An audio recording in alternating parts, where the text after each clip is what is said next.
It's Monday, the 17th of March, 2025. Hi there. Welcome. This is the AM show on Joy News. We're also live on DSTV channel 421, GoTV channel 125 around the world on myjoyonline.com. Of course, across Ghana's 16 regions on the Joy News channel. First on our order, we're about to tell you what to expect for today. Well, my name is Benjamin Akakwa, and she is obviously Sweetie Abochi. Yeah. I think we should call you Mamaga this morning. Well, let's settle for what you can expect on the show. We'll start with the news shortly, and then the news review.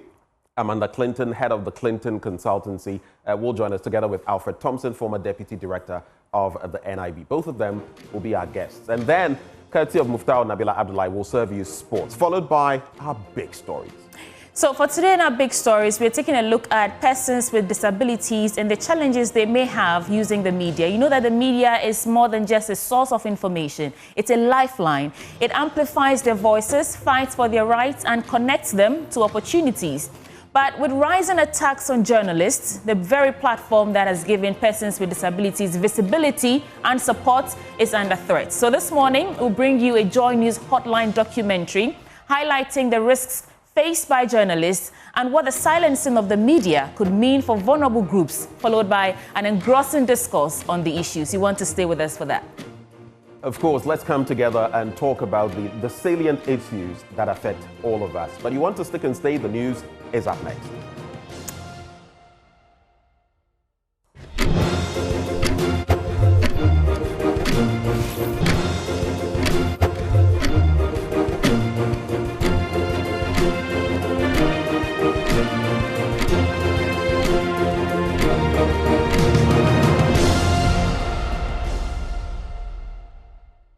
Hi there, I'm Sweetie Abochi, and this is the AM News Bulletin on the Joy News channel on the AM show. Let's get right into the details. Now, the Spare Parts Dealers Association and the GPRTU has called on the traveling public to disregard and resist any collection of new transport fares starting today, Monday, March 17, 2024. Now, the call is in response to an early announcement by the Alliance of Drivers of plans to increase transport fares. The group cited rising cost of fuel and spare parts as reason for the increment. And responding to the move, the Spare Parts Dealers Association, however, dismissed the justification for the intended clandestine increases in transport fares. Director of Communications for the Spare Parts Dealers, Techi Ado, says the group has no locus in determining transport fares. First of all, GPRTU is not aware of what is going on. GPRTU is not part of this group. This group, they are politically motivated group. I spoke to their national PRO. He confirmed to me that they are doing it because they want to be heard. They want the minister to call them. And because, how can you tell me? Last year, dollar went to 17 cities. Spare parts went up. Now, dollar is 15.5, 15.8. So can you say that because dollar is coming down, so means that the spare parts need to be increased? No. Spare parts rather is coming, the price is coming down rather because the dollar is coming down. And the government has not implemented any tax, has not imposed any tax on spare parts or import duty. So how can spare parts go up? Meanwhile, they just read budget last week. They're still in the parliament debating. So how can you tell me because of the government did not mention anything or didn't mention any tax on petroleum? It did not mention anything concerning import duty on spare parts. So technically, spare parts will go up. So we need to use the dollar fare. No, that is not true. So their claim is false, propaganda, mischievous.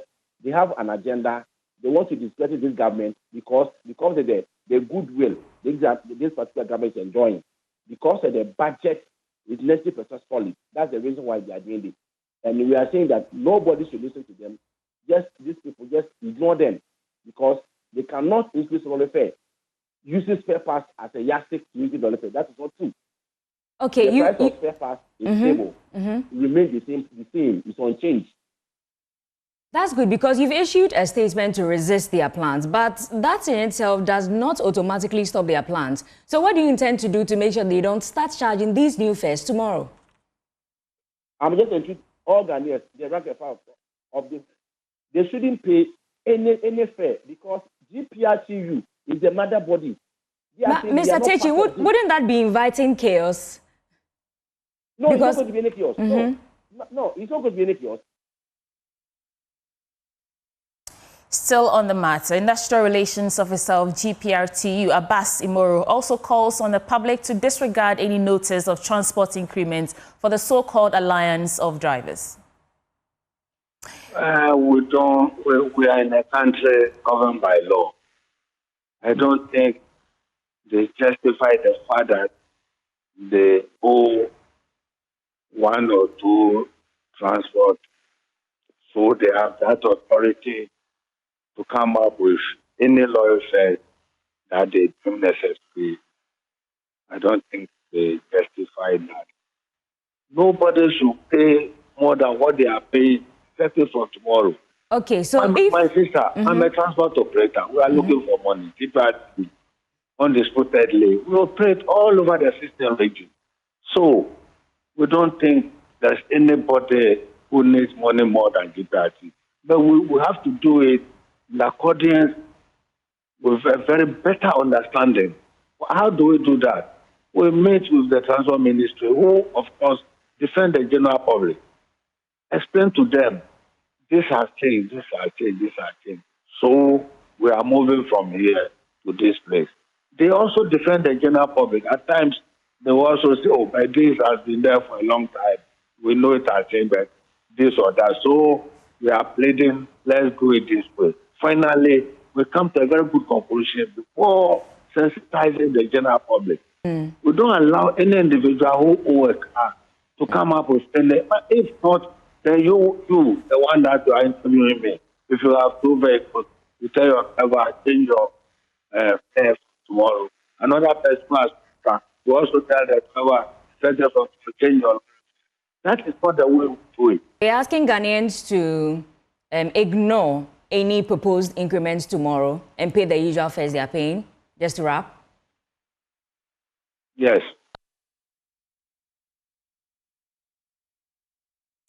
The Western region has made significant progress in healthcare delivery, recording a 98.6% TB treatment success rate and a drop in case fatality from 1.6% to 0.7%. However, despite these achievements, staffing shortages, poor working conditions, and logistical challenges threaten to undermine the gains made. At the 2024 Western Regional Annual Performance Review meeting, health officials emphasized the urgent need for investment in human resource management and infrastructure to sustain quality healthcare. Natalia Kwanzaa has more in this report. The Western region is making remarkable strides in healthcare delivery. The TB treatment success rate now stands at 98.6%, while case fatality has dropped from 1.6% to 0.7%. Efforts in HIV management have also shown progress with improved testing and treatment coverage. The region performed creditably in many key areas, such as TB and HIV's management. For example, TB's treatment success rate now stands at 98.6%, and related case fatality also dropped from 1.6% to 0.7% between 2023 and last year. But as the Regional Health Directorate reviews its annual performance, the conversation is shifting beyond the numbers to the people behind these achievements, the health workers. The theme for this review is improving the quality of healthcare through effective human resource management, the role of leadership. This focuses on the crucial role that we need to play as leaders at all levels to turn our most prized assets, human resources, into an effective tool that can promote quality in healthcare.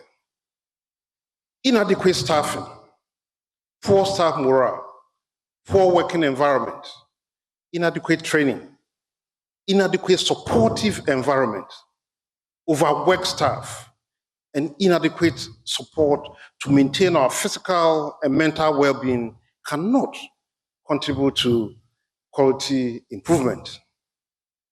Under these conditions, it is the poor patient who suffers. That poor patient could be any of us. If we don't ensure effective HR management, patients may experience long waiting times, wrong prescriptions may be written, wrong medications may be dispensed, and even crucially, mobile phones of critical staff may suddenly go off when we need them most. Despite these setbacks, health officials are determined to push forward. The review meeting, which also featured a holistic assessment, underscored the need for strategic investment in human resource management and infrastructure. Been any recruitment of laboratory staff since 2021. Shortage of accommodation for staff is a major issue also confronting health staff throughout the region. We currently manage our last mile distribution with extremely old and weak trucks at the regional medical stores. For Joy News, in Athalia Kwanza, Western Region. From the Western region, let's go to the Upper West region because the regional minister, lawyer Charles Lawunga Posing, has reaffirmed the government's commitment to strengthening Ghana's health sector to ensure effective disease prevention and response. Speaking at the 2024 Annual Health Sector Performance Review meeting in WA, he emphasized that health security remains a critical pillar of national development and assured stakeholders that policies are being implemented to improve healthcare accessibility and affordability while enhancing the country's capacity to respond to health emergencies. Health Sector Review meeting provides an opportunity to assess the sector's performance in the previous year and develop better strategies to improve healthcare delivery across the region. The 2024 Annual Health Sector Performance Review meeting of the Upper West Regional Health Directorate was held on the theme Strengthening Disease Surveillance for Early Detection and Response to Outbreaks, leveraging the network of practice approach. Upper West Regional Minister Lawyer Charles Lawunga Posing, speaking at the review, reiterated the commitment of the government to strengthening Ghana's health sector to ensure effective disease prevention and response. The NDC government remains committed to improving healthcare accessibility and affordability by implementing policies that will enhance our capacity to respond effectively to health emergencies.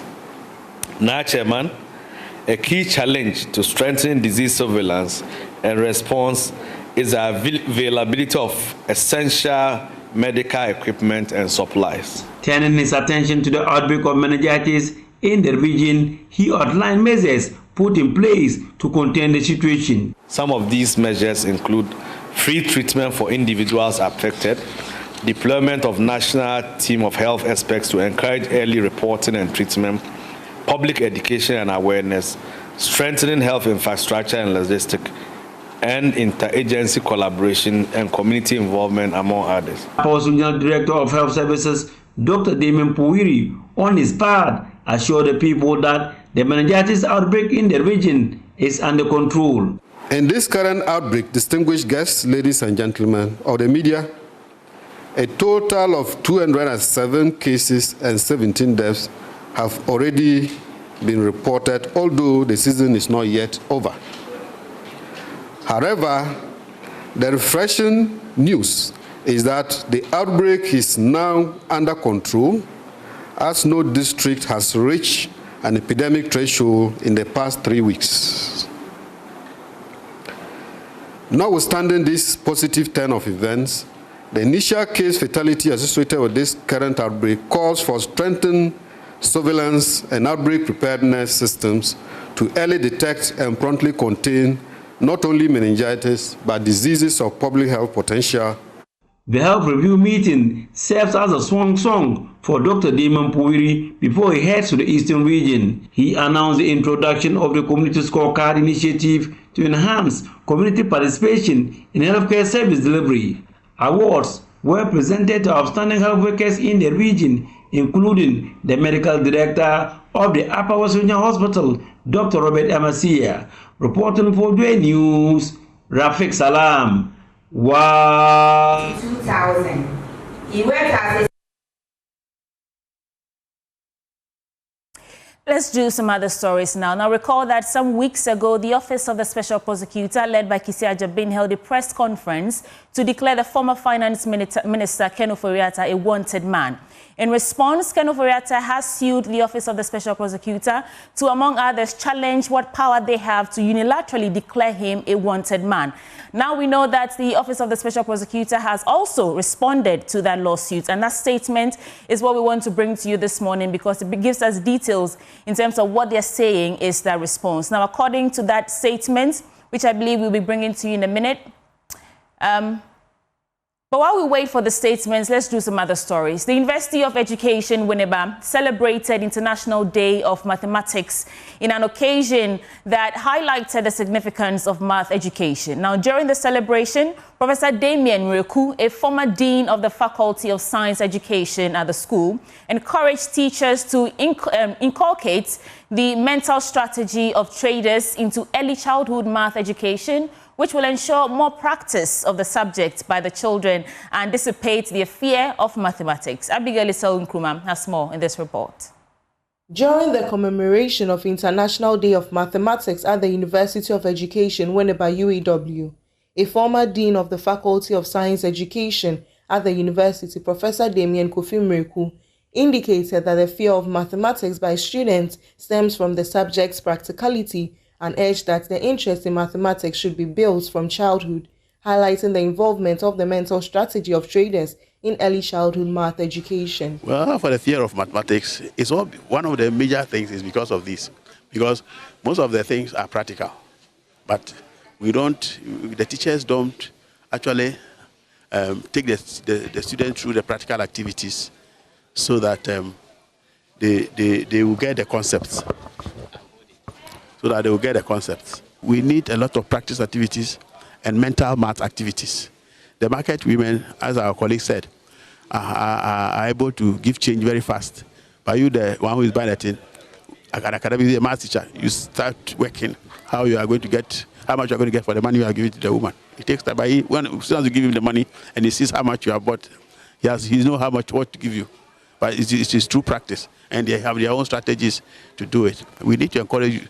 Find out some of these mental strategies that they are doing so that our children can recall their maths very quickly. If your recall for mathematics is very poor, then you become slow in learning mathematics, and therefore you may try to shy away from it. Dr. Gloria Ama, a senior lecturer in mathematics education and head of the Department for Physics Education at UEW, highlighted the theme of the celebration.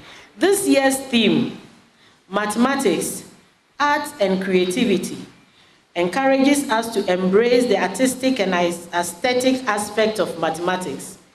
It highlights the intersection between logic and imagination, demonstrating how mathematical structures inspire creativity and innovation.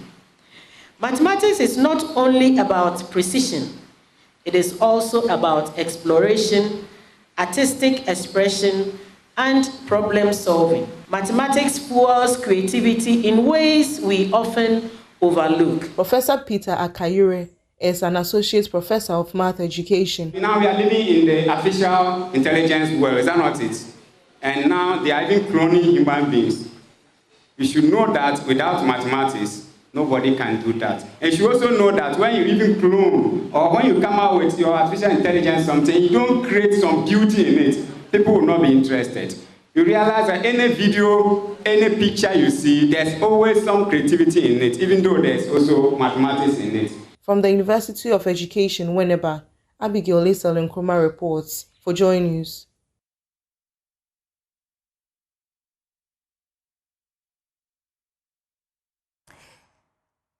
Now, let's take a look at that statement from the Office of the Special Prosecutor in response to Ken Ofori-Atta's lawsuit. Now, it says the Office of the Special Prosecutor acknowledges a lawsuit filed by Kenneth Nanaya Ofori-Atta contesting the OSP's prior declaration that he was a wanted person and a fugitive from justice. Now, Mr. Ofori-Atta formally requested the OSP to remove his name from the OSP's list of wanted persons with the assurance to the OSP that he would make himself available for questioning on a definite date.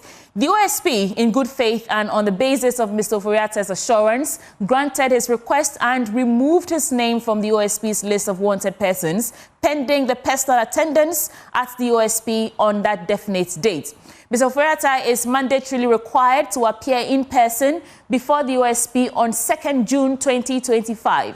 If Mr. Ofori-Atta fails to attend the OSP on the scheduled date, he shall be re-entered on the OSP's list of wanted persons, and the OSP shall consider him a fugitive from justice, whereupon the OSP will cause the issuance of an Interpol red notice in his regard, and also cause the initiation of extradition proceedings in any jurisdiction in which he may be found. It concludes by saying the OSP remains unwavering in its commitment to enforcing the law and ensuring that Mr. Ofori-Atta answers for his role as the prime suspect in 5 ongoing corruption and corruption-related investigations. And of course, it's signed by Kezia Jabing, the special prosecutor, dated today, March 17th, 2025. So you just heard that from here now. That is in response to Ken Ofori-Atta's lawsuit. Let's do some other stories now. The founder and CEO of PebiCaps says the inter-school reading quiz is using technology to bridge the literacy gap between the northern and southern Ghana. Speaking at the verification stage of the competition in the northern region, Anyele Pebi said the platform is giving children equal opportunities to learn through reading. The competition featured 4 schools: Great Stars Academy, Stepping Stones Academy, Shepherd Mirrors Academy, and Nadeng Zain from Bogatanga. Here's more. Participants for the Northern Zone verified the books they read within the 5 months, setting the tone for the contest. One after the other, group representatives spin the wheel to select the category of questions they want to answer. Are you ready? Yes! Great, I'm sure he's wondering what is.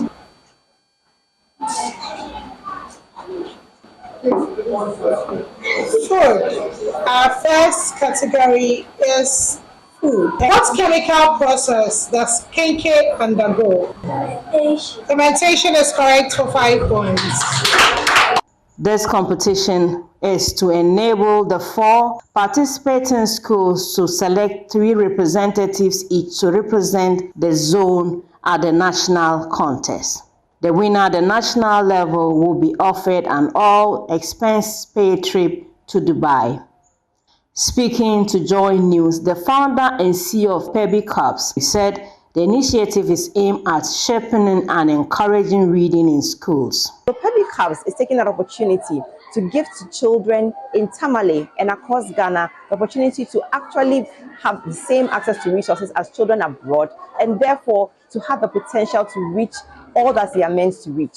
The educational technology platform will enable us to give all these children the opportunity to really fulfill their full potential. And I think that is the gap that PebiCaps is trying to close. The fact that we are here celebrating an 11-year-old reader who read over 4 months 688 books shows that this has already shown that this intervention of PebiCaps has closed the gap. She called on non-participating schools to also take advantage of the opportunity.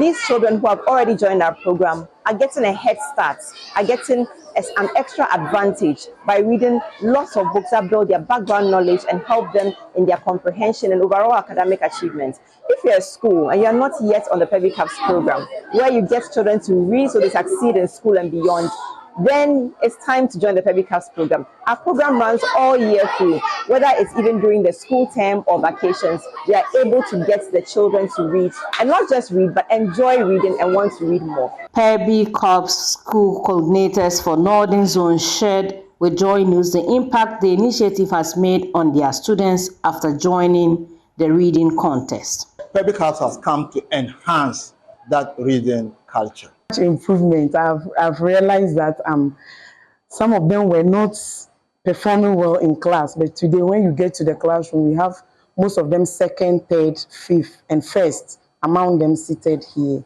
First, they used to complain. A few of them, those that are seeing that their children are down, they used to complain. But when we introduced this PebiCaps issue, they embraced it. They were happy it has come. and they are motivating. They are motivated whenever we talk about it, and when they even see how the children are coping, they've seen that they are doing marvelously well. Up next, Benjamin Akakwo serves you Business Update.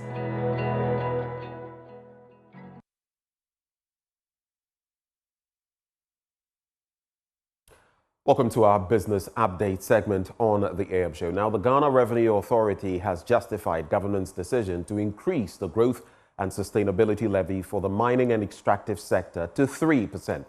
According to the Acting Commissioner General of the GRA, Anthony Kwesi Sapong, the mining companies have been engaged and agreed for the increment due to many factors. He has been addressing stakeholders at a post-budget forum. Mining constituents, I think they are also my constituents as well. They are in the extractive industry and are very good taxpayers as well. But you will notice that, for instance, in the past 1 year, the gold prices has jumped over the roof, you know. But we don't have in Ghana at the moment, in the short term, windfall taxes. So when prices have jumped over the roof and we know the extractive industry is making all the profit, we don't have those taxes. So we actually did engage some of the key mining players, and I'm happy to announce that they accepted with a smile to pay some of the taxes. So the increase in levy that you talked about that we are worried, it was accepted with a smile. So we didn't just bring it in, we did the consultation and we made sure that we judge all with them and agreed what would be reasonable to capture that. This is in the short term, but in the medium term, we'll then look at the policy on windfall tax and to bring it in so that we don't have to change these rules.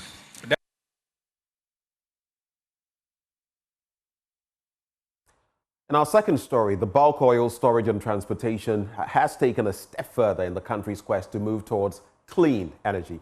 This follows a decision by the company to deploy green technology at some selected depots across the country to diversify its energy use. Deputy Managing Director of BOST, Adwasewa Bonzi, in an interview with Joy Business, disclosed that this move would ensure that the country's energy transition drive was enhanced. We now have a green transition department. We are ensuring that all our depots are also going to have alternative sources of energy. It's something that is in its infancy. We want to achieve results, because we want to ensure that our carbon print is also minimized, because you know the job that we do, we are tracking fuel from Tema to other parts of the country, which we know cause a lot of pollution. So we are trying to ensure that there's a balance in our use of energy. And we are hoping to do other things that it's still in its infancy. So as my MD and I would say, want to get results first. But I know that the Energy Minister has set up the Green Transition Committee, and then he's hoping that with the consultation from the various people who are on the committee, Ghana will be able to not just do the green transition, but also do the just transition, yes. And that's how we cap off our business update, handing over now to Sweetie Abochi. Well, thanks for bringing us business updates, and that ends the AM News Bulletin on the AM show. Coming up next, news review. Those who join us: Amanda Clinton, head of Clinton Consultancy, and Alfred Thompson, former Deputy Director of NIB. Please stay. We'll be right back.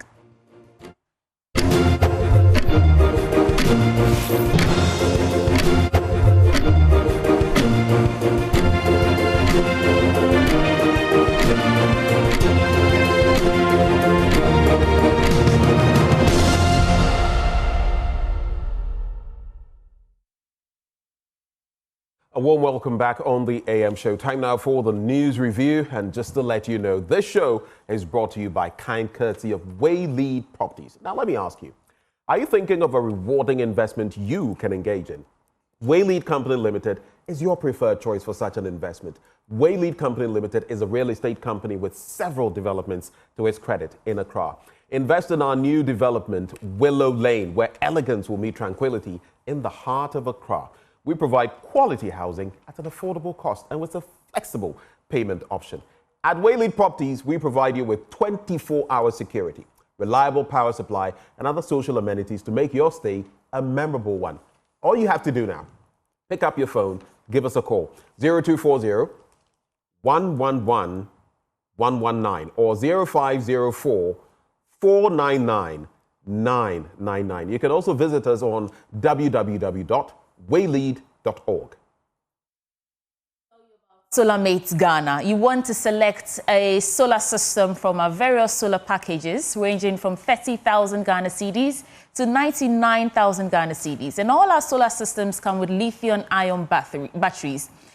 Get a solar water heater, a solar home system, a solar power station, or a solar generator ranging from 1,000 watts to 20,000 watts. We also sell reverse osmosis machines for water treatment.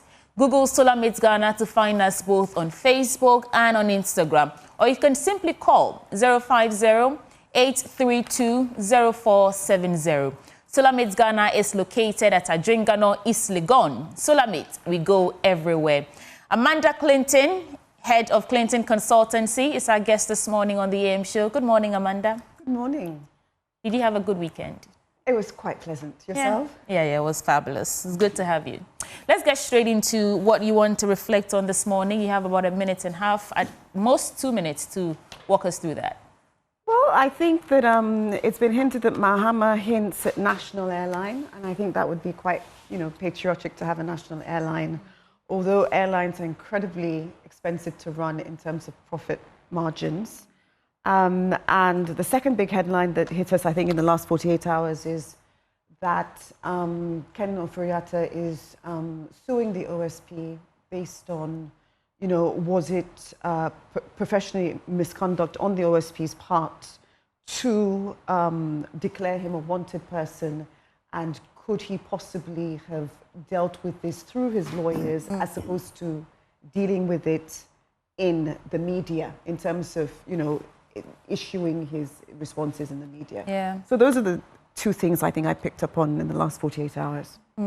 Did you see the statement from the OSP this morning? It just came in, actually, where they're saying that, well, they are waiting on his in-person meeting on the 2nd of June, 2025. And if he fails to appear, they would re-enter his name as a wanted man. But I think what he's challenging is if the OSP has the power to unilaterally declare him a wanted man.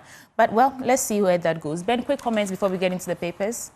Oh, I mean, it is what it is. We'll wait for that test in the law courts and see how it goes in that respect. There are two angles: the human rights angle of what must you do before you can maybe come search my property and all of that. Then there's also the accountability angle, where people want to see if any past officials have dabbled in anything that they ought not to have done, that there's accountability. So we'll wait for the law courts to determine what it is on both counts. Let me start with the Daily Graphic. On the front page, inferior cement on markets. New manufacturers violate production process.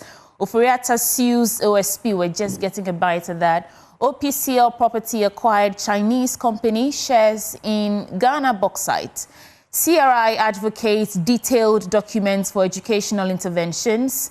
And be bold in expanding your businesses. EcoBank executive urges women.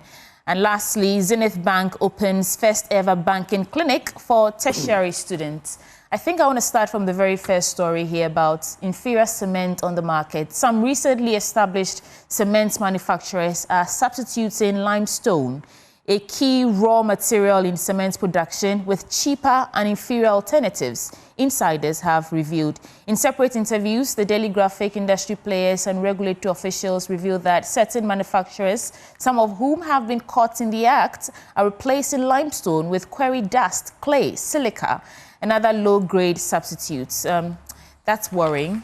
Let me get into the paper and see what other story I can add to that before we get into our analysis and discussions.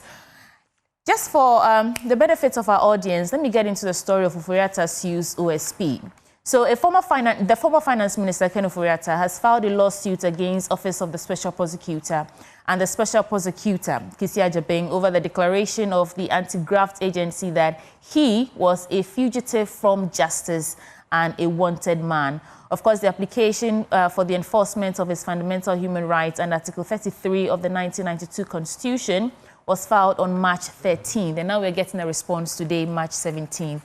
And lastly, CRI advocates detailed documents for educational interventions. That's Child Rights International is urging the government to develop a comprehensive policy document to guide the effective implementation of key educational interventions outlined in the 2025 budget statement and economic policy. That is free senior high school and free school feeding. Of course, there's a sanitary pad issue in there, and they're asking that there should be a proper framework so that there will be no confusion going forward. Amanda, I want to reflect on any of these stories before I go on. Well, I think the leading story is, of course, Kenneth Riata's story. Yeah. Mainly because it hinges on Article 23 of the Constitution, that although the OSP obviously has quite wide-ranging power, Article 23 states that administrative bodies and administrative officials shall act fairly and reasonably and comply with the requirements imposed on them by law. And so the standard here for any judge might be, could it be said that, you know, the OSP was just issuing these declarations publicly despite knowing that he had lawyers that were communicating with them, and instead they did it publicly? And so is that fair to issue these media briefings rather than through the appropriate legal channels? From my understanding, they're saying that was a last resort because they tried to reach him and he was not forthcoming. And so they had to take it to the public, I mean, to the media. Of course. And so all they will have to do in court perhaps would be to adduce that evidence that on such and such date we either try to reach him or his lawyers. Yeah. And this was the official you know, notice we gave them, and, you know, that's what happened. But, I mean, public interest in national security might not justify media declarations if they had a channel to reach him, and yet they wanted this trial by media sort of thing. And so that's what's probably going to be looked at in this case. But it is an important point to make because, you know, this trial by media, yes, you know, he's a high-profile person. It's a big deal. He's got these 5 cases against him. But he hasn't been formally charged.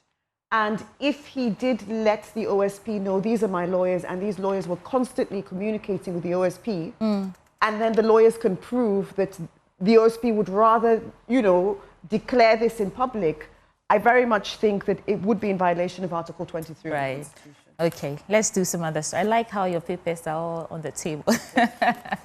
Right. There's a story here. Affirmative action accelerating Ghana's gender equality. And Ghana's journey towards gender equality took a significant step forward with the passage of the Affirmative Action, and that is Gender Equality Act on July 30th. And this, I think it's an editorial, but I saw something that I thought was interesting. It says, despite the progress made, there are persistent cultural stereotypes and societal norms that hinder the full realization of gender equality in Ghana. Do you agree that we still have systemic cultural stereotypes and norms that hinder the full realization of gender equality in Ghana? I mean, yes, of course, we are excited that we passed the affirmative action law. And I know some stakeholders are also saying that we should actually look at how we are going to implement this. It's a lot of work. You know, you have to cushion or make provisions for women who want to run for office, members of parliament. We're talking about, you know, reserving a seat for them. There's so many things that go in there before we can realize gender equality. But your take on this? I think gender equality is pretty high in Ghana in terms of, for me, it's a very much of a matriarchal society. I find Ghana a matriarchal society. I think women are very empowered with the markets. For instance, you know, a lot of women get a lot of money through, you know, leading at the markets, etc. And I think the avenue for women in gender equality is to make a role for themselves in terms of entrepreneurship, etc. In terms of political representation, it's not by force. You know what I mean? It's the will of the people, ultimately. But we do have a vice president who is, you know, female, which is wonderful, the first time in Ghana's history. And, you know, over time, perhaps Mahama will introduce more and more females into his cabinet. Who knows? Right. Well, thank you. Those are just some stories here. Let me do the back page and then we Or should we usher in our second guest into the conversation at this point? Yeah, we have the former Deputy Director for NIB, Mr. Alfred Thompson. Sir, thank you for joining the conversation. Thank you. Usually we give our guests a couple of minutes to walk us through their trail of thoughts or if they want to reflect on any topical issue. You just joined us. Anything particularly you want to talk about before we continue with the newspapers? Maybe I'll do that whilst you are going on. Okay, so on the back page, Samatex split points with Kotoko and Dreams FC stand hearts. So pick a copy for yourself and get into the other stories. Let's look at some other stories now, Benjamin. So let's get into the Ghanaian Times newspaper. And I will work with utmost seriousness, new IGP assures. That's Mr. Christian Tete, you know. And OTRCC adopts non-partisan strategy to foster development. GJA demands full-scale investigation into attacks on 3 journalists covering illegal mining, and Ghana Post to integrate 24-hour economy into operations. Recently, we heard of Bice, or Saikufu, I believe, is that his name? Obwo, I believe that's his name, Bice, resigning from leading that entity. Then on the back page, struggling Dreams FC stun hearts in Accra. I believe that story was just mentioned a short while ago. And Kotoko share points with FC Samatex. Let me go to the IGP story, then I'll do the journalist story, and we'll take it from there. I'll head to page 12 for starters. So the newly sworn-in Inspector General of Police, Christian Tete Yono, has assured respect for traditions and culture of the Ghana Police Service as he takes office as a new police chief. In his acceptance speech at a swearing-in on Friday, IGP Yono said he was dedicated to fostering a service that was grounded in professionalism, transparency, accountability, and fairness, and respect for seniority within the chain of command. The IGP said he would approach his responsibility with the utmost seriousness, fully recognizing the weight of expectations accompanying the role. And of course, we had the president also give him his charge to keep. And we've heard from the former IGP, Dr. George Ekufu-Dampare, who has also been thankful for the time to serve. He thanked the president for the kind words and all of that. Let me start with you, Alfred. Just briefly on this story, what's your reaction in terms of the change? Sometime last year, we had a deputy IGP situation, and Yono was in the picture again, and here he is now as the main man himself. And thank you and good morning to everyone and fellow panelists. I would say it's bound to happen. I mean, everybody wants to work with someone he's comfortable with. And so we're expecting it. But should that be the norm? Because but was the writing not on the wall even from the Ekufu administration? It's bound to happen from every administration. Change it. But should it continue? That's the question. Because every person who comes there should know that you have to work professionally. Right. You do not owe allegiance to any president and to any party, but to the nation. And it's high time we start to let them know that and start acting that way. I think Dampare carried himself in a very good way because even within the MPP, they were angry with him about so many things he was doing and they felt it wasn't benefiting or it wasn't helping the party. So I expected that they could have maintained him. But everybody and the way they want to run their affairs. If President Mahama feels that he wants to get an IGP who would make his party comfortable, so be it. Is it just about that, though? Because I've seen people on social media enumerate the purported sins of, and I'm just elaborating on some of them, of Dampare, including, for example, how the police handled demonstrators. I mean, there's a plethora of things. I can't off the top of my head. I wish I had the list here too. Of course, that may not be fair in some regards, but that is how some people also view the situation. And the writing had been on the wall. The last bit I'll make is that you say it's up to the president to choose. But yes, the president would want to choose someone that he feels or she feels she can adequately work with. Is that not the case? Is there anything wrong in that? Can't you work with the person sitting there? Why can't you work with the person? Because you are supposed to be a president for all, not for party members. Interesting question. So, when you were deputy director at the NIB, were there people you guys came to meet that you... Definitely. You can't sack them. They are Ghanaians. Right. They went. But I mean, are there people you came to meet who had to step aside? Step aside how? Step aside as in when you came, they had to step aside. They had to go. Not really. The directors there? Not really. When you say not really, what do you mean? Because is it a yes or a no? The directors are appointed by the president.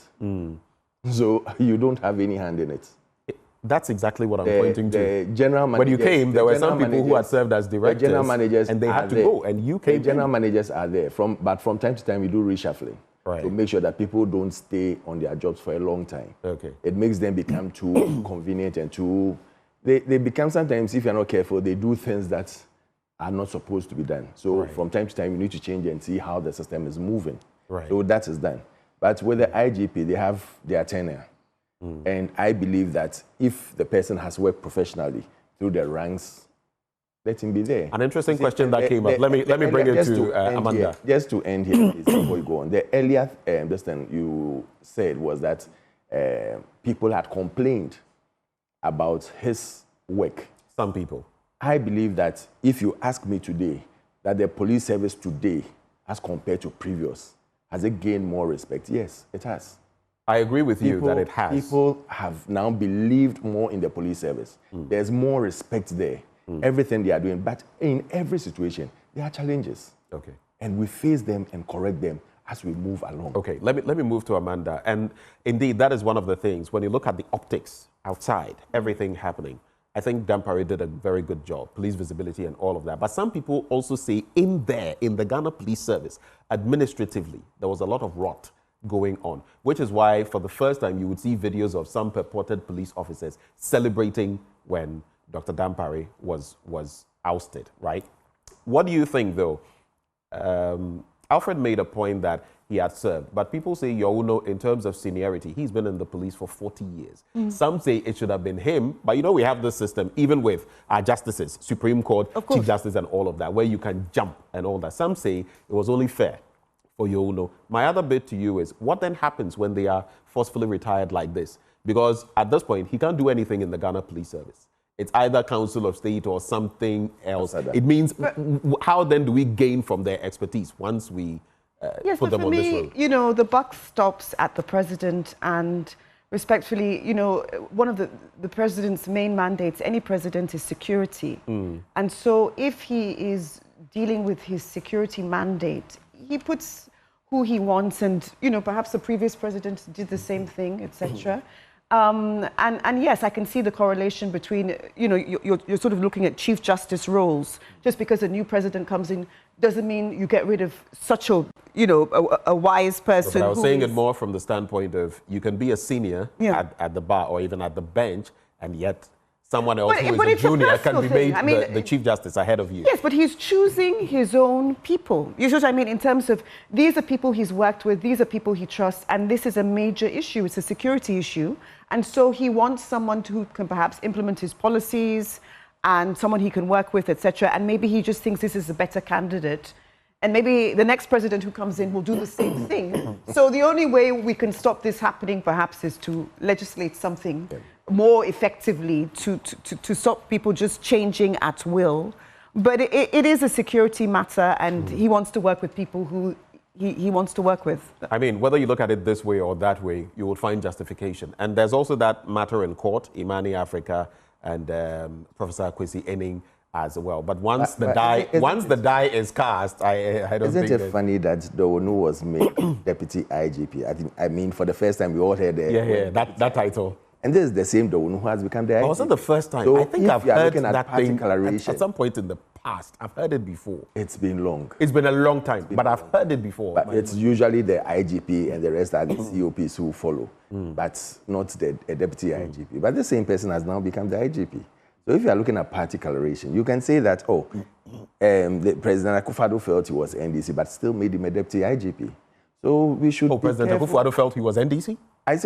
I mean, right now people are saying he's NDC, that's why they brought him in. So if he felt he was NDC, then definitely they get their, their security briefing before you take an IGP or a Deputy IGP. So if he still went ahead to make him a Deputy IGP, then we should put this party coloration behind us. Sweetie, before I proceed, you know, I think it's got so polarized and so dangerous in this country that everything must be NDC, NPP. We may get to the point where if you drink water from the Ghana Water Company Limited, is this NDC water?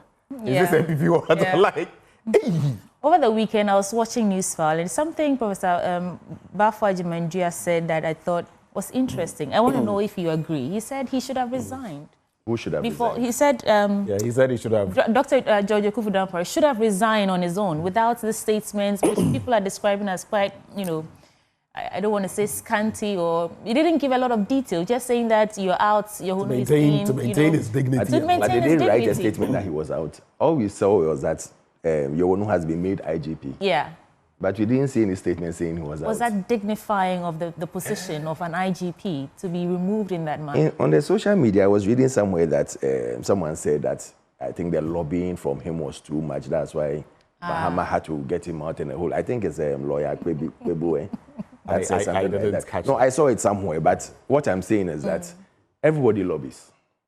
If he wanted, maybe he felt that he should stay on. And it would have been nice, to tell you the truth, that they would have maintained him at least for a year, just to keep some sanity within the system and let people know that it's not at their whims and caprices that you change people. But when we think that someone is doing a good job, we should give him the chance to do it. If he doesn't want to resign and he wants it this way... So he should have resigned, eh? Please, let's go on. All right, so let me just wrap very quickly with the Ghanaian Times. There's Ghana to reconstruct new intermediary boundary pillars. That's according to Major General Kotia. And Ghana is to reconstruct new intermediary land boundary pillars to protect the country's land boundaries and ensure effective boundary management. Of course, that's according to the Commissioner General of the Ghana Boundary Commission, Major General Emmanuel Wickham Kotia. Our commitment to women empowerment, not in words, but action. That's according to Vice President Professor Nana Jane Opoku-Agyeman, who says government's commitment to supporting women is not just in words, but in action. A clear demonstration of this is the provision of free sanitary pads for girls in primary and senior high schools, as captured in the recently read 2025 budget. She also talks about accelerating action for a more equitable workplace. And let me just wrap with the journalists' situation. The Ghana Journalists Association has condemned attacks on 3 journalists covering illegal mining activities, also known as Galamsey, in the Western region on February 21, 2025. Theophilus Akwesi Ajay Enim of City FM or Channel 1 TV, Henry Emil Finn of Angel TV, and Jacob Eduba of ABC News Rock FM were said to have suffered from bodily injuries as a result of the assault. Addressing a press conference in Accra, so it goes on, and the president refers to it as, this attack is barbaric and we condemn it in no uncertain terms. We understand that one suspect has been arrested and is currently facing trial at Asankragwa. Let's quickly address those issues, because as for our journalists, Erastus Asari Donko or Himingtewi among others, Charlie, some of them have been brutalized, all in the name of helping fight Galamsey. And the question is, when will all this stop? Quick reflections on, I've thrown 3 bite-sized stories at you. I'll start with you, Amanda, and then I'll do Alfred, then it's a wrap for this paper. Any thoughts? No, not at the moment. Okay, Alfred? So there was the Galamsey story. This Galamsey, I wonder how we can fight it. Because it seems that the more we fight it, the more dangerous it becomes. And of course, they will not sit down and allow you to. I even heard that now they are using foreigners as their guards in their forest. The 9 cloned or closed forest reserve that nobody can enter, not even the government or the government security can enter those places. So you ask yourself, are we going or are we coming? But I think some of them have been, not all of them. There were some that in recent times, and there have been some, we were even laughing about it the other day, that they appear to be undercover operations. You know, in the last 2 weeks, getting into 3 weeks, quite a number of people have been rounded up, apprehended. Some of them are being processed for court or all of that. I think at least one of them. We read a story about one of these forest reserves, I think last week or 2 weeks ago. So why can't the government declare a state of emergency on this Galamsey, like they asked us to? Do we still need that? Yes. A state of emergency? Yes, on the Galamsey fight. We need it. Because it's becoming worse. I'm telling you. What would that look like? It's becoming worse. And if you are not careful, the next stage will be something difficult for us to deal with. If the next are you asking that we should shut down all mining, whether large scale, small scale, we should just shut it all down for a bit? Is that what the state of emergency will look like? What they felt was good and they were asking that should be done. They should do it now. Then. To a certain extent, I agree with you. If it was good for the goose, it should be good for the gander. And that a state of emergency, the question is what it would look like Sweetie Abochi was asking. But I think we are in a crisis. We are in a serious crisis. And what I would say is that in recent times, there appears to, if you look at the EPA boss and some of the others, the regional ministers and the coordination and how they are attacking Galamsey, I feel the ante has been upped. They've upped the ante. But it doesn't change the fact that we are in a serious mess. I mean, now you go to certain places and major road, right? It's not like it has started now. But major road, and to the sides of the road, people are mining. You see it's there. No, but it's a huge form of revenue and income for so many Ghanaians. I mean, we have to look at why to solve any problem. To solve any problem, you first look at why are people doing this. People are doing this because it's a huge form of revenue for the average person who would not have any money coming in. So first of all, you develop a policy where are you going to train them in something else? Well, they talk about alternative livelihood, but it really should we be considering why they're doing it? Well, they'll still do it anyway. Even the point is, if you do not address why people are doing something, the problem is they'll do it anyway. You think someone they'll pop out from? Do you think someone will leave a $10,000 a month job to come and do alternative livelihood of about $2,000? And that's the whole point. At some level, it ceases to be alternative livelihood.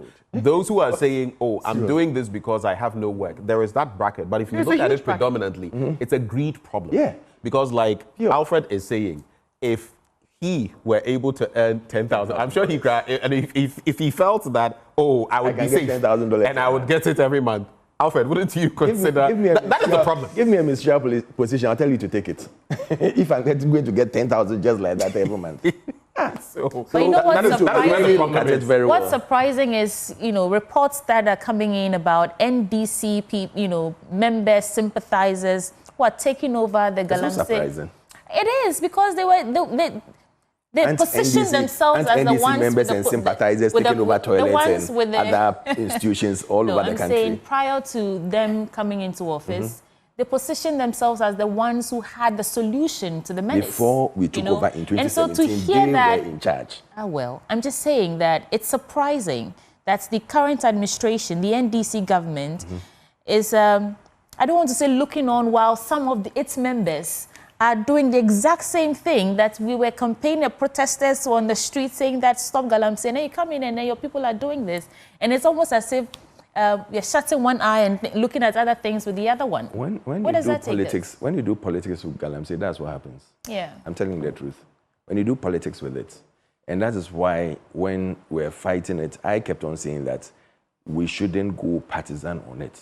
We shouldn't start mentioning that, oh, it's MPP people, it's this person, it's that person, because NDC people are involved. Other Ghanaians are involved. Even foreigners are involved. Chinese are all over the place. So let us tackle it as a menace to the country, as something. In the next 4 or 5 years, if you're not careful, even drinking water through the pipe will be a problem. Yeah.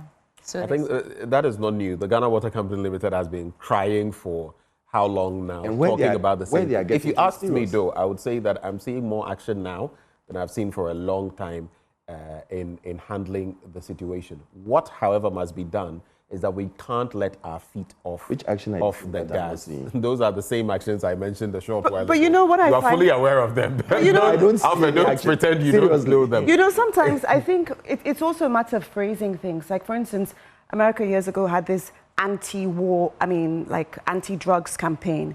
Anything anti brings about more. So you don't talk about war. You talk about pro-peace. You see? You don't talk about, you know what I mean? Yeah. Anti-Galamsey. You talk about pro-sustainability. You see what I mean? So anything you say anti-for, the irony is it brings about more of the same problem because they're fighting against it. Rebels so you have to do pro-sustainability. This country. How can you sustain this? That's what actually the previous government, that's my government, was doing. Instead of now fighting them, you wanted to now regularize them. So when you start regularizing them, what you do is that you tell them that those who are now coming in without proper license, get them out because they will spoil. You want us to get to this license bit again? It's a whole lot of that. I'm telling you the truth. It's a whole lot. You have to, as she's saying, don't do it anti. But see how you can now manage them in such a way that now they become their own guards against people who realize, just to move the conversation forward, because we have just a few minutes left, that over time, even the MPP, right, has tried with some of these positive images, and they have simply not worked. Some people have dug their heels in to a certain extent. I agree with you. But this has become, like we said, it's beyond livelihood. It's at the point of greed. And at that point, I remember there was a time where a gentleman said that he went for a trip one day and he bought how many urban, like, bus vehicles. And it is beyond mind-boggling. At this point, that is why I have supported at the point. Farmer who gave his land out just to get a house. Exactly. And he thinks it's also because the viability of his cocoa farm versus what he's getting now, he would rather cash out, so to speak, now. So beyond all of that, I think we need some level of force, which does not necessarily come with mollycoddling and let's do this. Put them in different industries. You have to, educate, put them in different industries, different types of livelihoods. But I'm telling you, anything that is anti-war, anti-drugs, blah, blah, all you see is more. Point made. So anti-galamsey will lead to more. But, pro-sustainability and how you're going to achieve that will reap better rewards for Let's take some of your headlines. Let's start with you, Alfred. The custodian, Sami Uku, appointed Vice President of SME Global for Africa. And then Dan Paris shows gratitude to Ghanaians. I don't know how, but they said he has. CDM fights Mahama over mass dismissal and demand immediate reversal. MP holds 2025 post-budget workshop in Parliament. And minority dares Nana Jane to join budget debate. Daring her? Yeah. I found it interesting when I read the story. I don't know how to dare, but... I wish I could get some more context. Why? Page 8. Maybe they want her to show her powers in managing the, what do you call it? They say the new Patriotic Party minority in Parliament has challenged Vice President Professor Jaina Opoku-Agyeman to participate in the debate on the 2025 budget statement, economic policy of government. According to the caucus, as chairperson of the government economic management team, as I said, she should be present in the chamber to articulate the economic policies of the Mahama administration. Did she say she wasn't going to be present? It's happening tomorrow anyway. We just wait and see if she... I have said that, they had this economic forum, and I don't know how they managed to put the documents together before even putting the budget together. If you did the economic forum and in 2 days or 3 days, you are reading your budget and going to the market to get opinions and everything and putting it in the budget. So I'm yet to see. I'm waiting for the information or the notes from the economic forum and compare it to the budget and see what has changed. Right. What I find interesting is that because of the tag of economic management team head, then I think maybe we should get someone who has a security background, because the vice president also heads the police council, right? Yeah. Do you get it? The irony of how we... I think, however, why... Look at, what's his name? Aliu Mahama.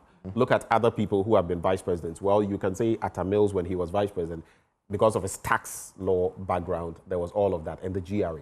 But the point, too, is, why was Dr. Bawumia lampooned, especially in that regard, as head of the economic management team? It was because he was touted as, the god of economics. Yeah. And in fact, the former president would say, Bawumia and all of that, which is why people would say, but you gave all these lectures. But on an ordinary level, a vice president is not expected to be an economic doyen because they come from different backgrounds. But in any case, the minority has its own... They believe that once and they can go ahead. You should have full knowledge of the economy. What? You should have full knowledge of the economy. Full knowledge of the economy doesn't make you an economist. No, it doesn't make you an expert. Should be an economist. And it doesn't make you someone qualified to have a debate. No, but she'll contribute to the debate should she choose to. But again, it's Mahama and his vice to decide whether they want to... If your finance minister comes to dribble you, as has been seen before... As has been seen before? Yeah. Previous years. Did Ken Oforiatta dribble Nanado? I said previous years. I'm just asking. You said some as a previous years. Yes. Which years? Oh, you want us to go into detail? We don't have long enough. Should I finish the publisher? You know why that's interesting? The publisher says... Because the president at the point will say he was misled. Do you remember those comments? I was misled. So I was just interested in finding out whether, as you are saying, maybe Kenoforiata misled. Now, the publisher says Sami Uku appointed vice president of the SME Global for Africa. Mahama hints at national airline. Yeah. UG suspends lecturer over sexual misconduct. Minority invites VIP to join budget debate again. CDM slams termination of public and civil servant appointments. And rain-fed agric baying of Ghana's underdevelopment. The UG lecturer thing is what I read a little bit, and I was asking myself, they've been suspended for just about 2 semesters or so. It says the University of Ghana has suspended a senior lecturer and 16 students for their involvement in various acts of misconduct in violation of the university's code of ethics. They were sanctioned for engaging in acts ranging from sexual harassment, falsifying of documents, plagiarism, and clashes on the university campus. This follows a shared notice of the suspension in a memo with staff and students. Mrs. Emilia A.J. Mensah, the registrar of the university, said the lecturer, Dr. Samson Obedapia of the Sociology Department, has been suspended for 2 semesters for sexually harassing a member of the university community. Right. So I asked myself, if you suspend someone for 2 semesters, will it stop it or will it change it? What will happen? There's accountability, I think, if you suspend people and other people get the message that these are the sort of things that are not tolerated. There have been... It is a punitive measure, isn't it? There are different degrees of punitive There have been video, this thing of some lecturers having encounters with students for marks and all these things. I mean, it's still continued. Because if after all that, this is still there, it means that there is something wrong somewhere. What you're saying reminds me of a Bible verse. I don't know where exactly it's from. Shall we continue to sin that grace may abound? Are you saying that because these, supposed punitive measures are not bringing you the desired results, we should stop? No, it's 2 semesters punitive enough. Yeah, maybe they're going to deduct money from the salaries. You don't really, maybe we need more details on how this seeks to actually punish the act. But I think it's a step in the right direction. But is it not? Is that not precisely why, from this angle, that Kenoforiata, for example, is pushing against the OSP's tagging that he's a wanted man? In this instance, you have it on your record. You've been suspended for this. Do you know what that does? Just having that on your name, around your neck, suspended for these actions. Coming back to work. Let's be fair. I don't know. After some time, you'll be able to clean it off. I don't know. What we must look at is the university's guidelines and what punitive, because you see sometimes anyway, if it's too much, you will start saying, oh, he stole a goat and he got X number of years. What does the law say as punishment? So I think we should interrogate that. The story carries their names, does it not? We can actually. Yes, it carries his name. And it says that the registrar noted that those sanctions were to serve as deterrent to others, saying the university would not shield any member of its community involved in the misconduct. So just to... So naming and shaming. Yeah, it's a start. Yeah. I don't know if you have other stories. This is important. I just want to get this out there. GTA organizes 68 at 68 food fair. The Ghana Tourism Authority, under the auspices of the Ministry of Tourism, Culture and Creative Arts, hosted a 68 at 68 food fair last Friday at the Kwame Nkrumah Memorial Park. And the event showcased traditional Ghanaian dishes. And is this, not to say it's not enough, but is this all we can do to mark our 68-year celebration and to, put Ghana out there, a food fair? I think there's so much money to be made from the way Ghana has become some sort of hotspot for diasporans to come in and see culture and celebrate with us. We shouldn't limit ourselves to just food fairs. This is one of many things that went on. I'm not seeing so much. We are still in the month of March, which we've all set aside to celebrate Ghana. Yeah. How many events have you seen? How many of these things have you seen that actually highlights Ghana? Yes, but in fairness, the president also did issue a statement, I think, at the national... last week or 2 weeks ago, that because government is cutting back on a lot of expenditure, do you see what I mean? They have to start with themselves in terms of, the events. But that's on a national level, right? So GTA, the Ministry of Tourism and all that, is this really all we can do? I do think we this have whole to month of March. Focus on, the economy, improving the economy, making sure people have money in their pockets and things like that. Cutting back on celebration. These activities feed into the economy, don't they? Yeah.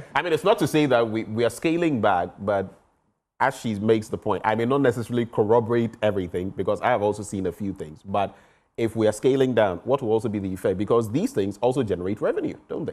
Yes, but on Independence Day, we all celebrated it. We celebrated it here when we were discussing, you know, national issues and Independence Day issues. Right. They celebrated it, you know, the president celebrated it with the former president, etc. You know, we can, sometimes you can do things to highlight the, you know, the effect of it, but also we do have to cut back financially. But cutting back financially and increasing government business in your budget, I wonder where you are heading towards. How much did he say it was? I think he said it was, the quotes, they got 20 million. And he's all the quotes were 20 million. And, you know, you could scale down and still have a national presence. He saved about 95% of it. Which is huge. And they drove just one car. And then it goes into government business by increasing it to do which particular government business. Only God knows. Shall we quickly do your headlines, Amanda? Yes, I think I'll just focus on two stories. I've got the Today newspaper, and it focuses on one of the committee members of the Operation Recover or Loot, saying that it's too early to prosecute suspects. And then the second one I'll do is the US is to impose new entry restrictions on citizens from 43 countries. Yes, so a member of the oral team basically said that it's too early. I think it's premature. People should understand that, that all we did was gather information. We have not even heard from the other side. You know, so this feeds into due process and, you know, waiting to gather. And Operation Recover or Loot is quite a big policy of this particular government, because I think 36 cases are being reviewed that they say is worth $20.49 billion US.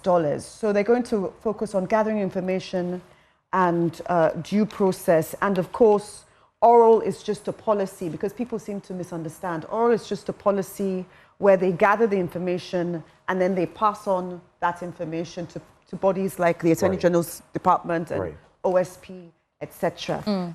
The second article, I'm going to handle it. Just briefly on that. Very briefly, the US to impose new entry restrictions on citizens from 43 countries. This is, of course, a Donald Trump initiative, but the list has yet to be approved by the administration, including the US Secretary of State, Marco Rubio, and could be amended, officials are told. So there's 3 categories on this list. Partial suspension of visa, US visa issuance, and the second on the list would affect tourists and students for the second group, and for the first group, which includes Syria, Cuba, and North Korea, would set a full visa suspension. And I don't think Ghana's on that list. If people are wondering, but Sierra Leone is on that list. Okay, well, that's good to know. On the thing about oral, I saw a post from Samuel Okudzeto Ablakwa about how oral has saved us billions. Has saved. That's what he said. He listed a number of things that this administration has done in 3 months, and I saw oral has saved us billions. And I thought, let's calm down. Yeah. Let oral actually save us the billions before we start talking about oral saving us billions. But thank you all for coming. It's a wrap for the news review segments. Those who joined us: Amanda Clinton, head of Clinton Consultancy; Alfred Thompson is former deputy director, NIB. Of course, remember that AM Show is brought to you by Waylead Properties. Stick and stay. Sports comes up next. Wow.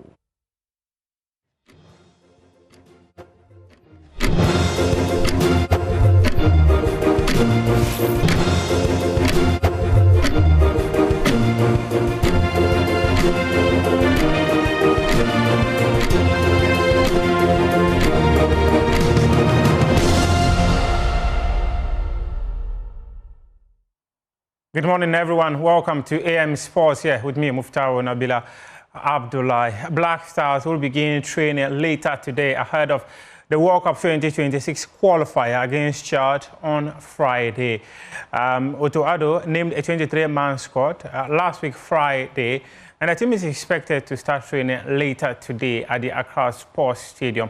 The game, which is going to take place at the Accra Sports Stadium on Friday, is expected to be a crucial game for Ghana because the senior national team failed to qualify to the African Cup of Nations that will be staged in Morocco later this year. In the squad that was called up by Otto Addo last week Friday, Thomas Partey is making a return into the team. And there's also a place for Razak Simpson, who was one of the few home-based players called up during the African Cup of Nations qualifier, especially in those games against Angola and Niger. Another new player who has been given an opportunity into the team is Kamaradini Mahmoudou of Mediama FC. So the goalkeepers, Benjamin Asare of Accra House of Folk, made the list, and he joined the likes of Lawrence Atizigi, Joseph Wallacourt, and as the goalkeepers who have been called up by the head coach. And then in the defense, there was places for the likes of Alexander Jiku, Mohamed Salisu are all in there. Unfortunately, Ali Seidu, he is injured, and Tariq Lamte, they are all injured and they are not available. In the midfield, Thomas Partey, Mohamed Kudus are all available. And the forward line is skipper Jordan Ayew. You would recall that Joyce first reported that Jordan Ayew is now going to be the substantive skipper of the Black Stars. Though the Ghana Football Association is yet to officially confirm, as usual, when Joyce first reports, it's a fact. And on Friday, we'll get to know whether Jordan Ayew will lead the team or not. In fact, we'll get to know on Thursday because head coach Otuado will meet the media, and definitely questions about the leadership, especially with the return of Thomas Partey to the team, are likely to be asked. But Jordan Ayew, per Joy Sports sources, is now the substantive captain of the Black Stars.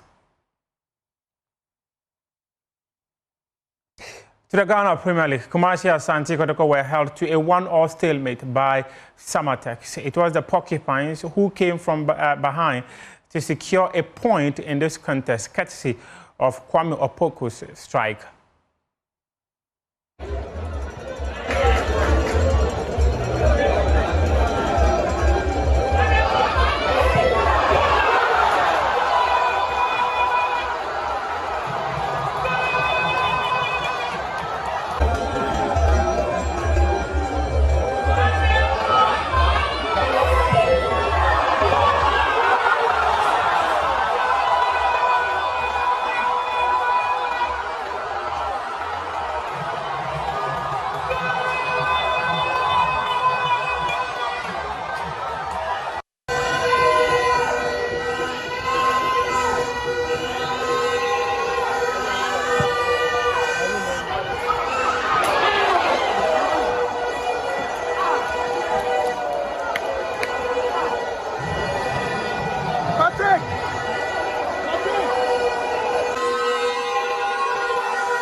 Let's take a look at the results of matches that were played in the Ghana Premier League over the weekend. And just gone by is Kumasi Asante Kotoko's 1-1 stalemate against Samatex. Accra House of Folk, they sat at home and they lost 1-0 to Dreams FC. Bechem United won 2-0 against Vision FC. Hearts of Lions also won 1-0 against Kerala United. And Nations FC were also 2-1 winners against Mediama FC. Legon Cities won 2-1 against Bekum Chelsea, whilst the Diana Stars also won 2-0 against Bibiani Gold Stars. So these are the results of matches played in the Ghana Premier League over the weekend.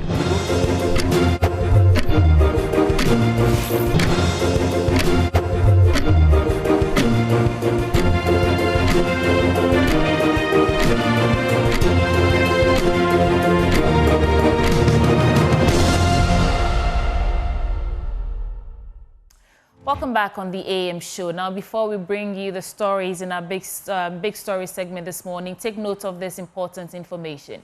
Every year, thousands of Ghana's brightest minds seek better prospects abroad, leaving a gap in our workforce. How can Ghana inspire its talents to stay? Join David Ofosu-Dorte, Professor Mary Setrana, and Her Excellency Dr. Amina Gurib Fakim, former President of Mauritius, at the 12th edition of the Ishmael Yamson and Associates Business Roundtable to discuss managing the talent exodus, leveraging private-public partnerships for growth.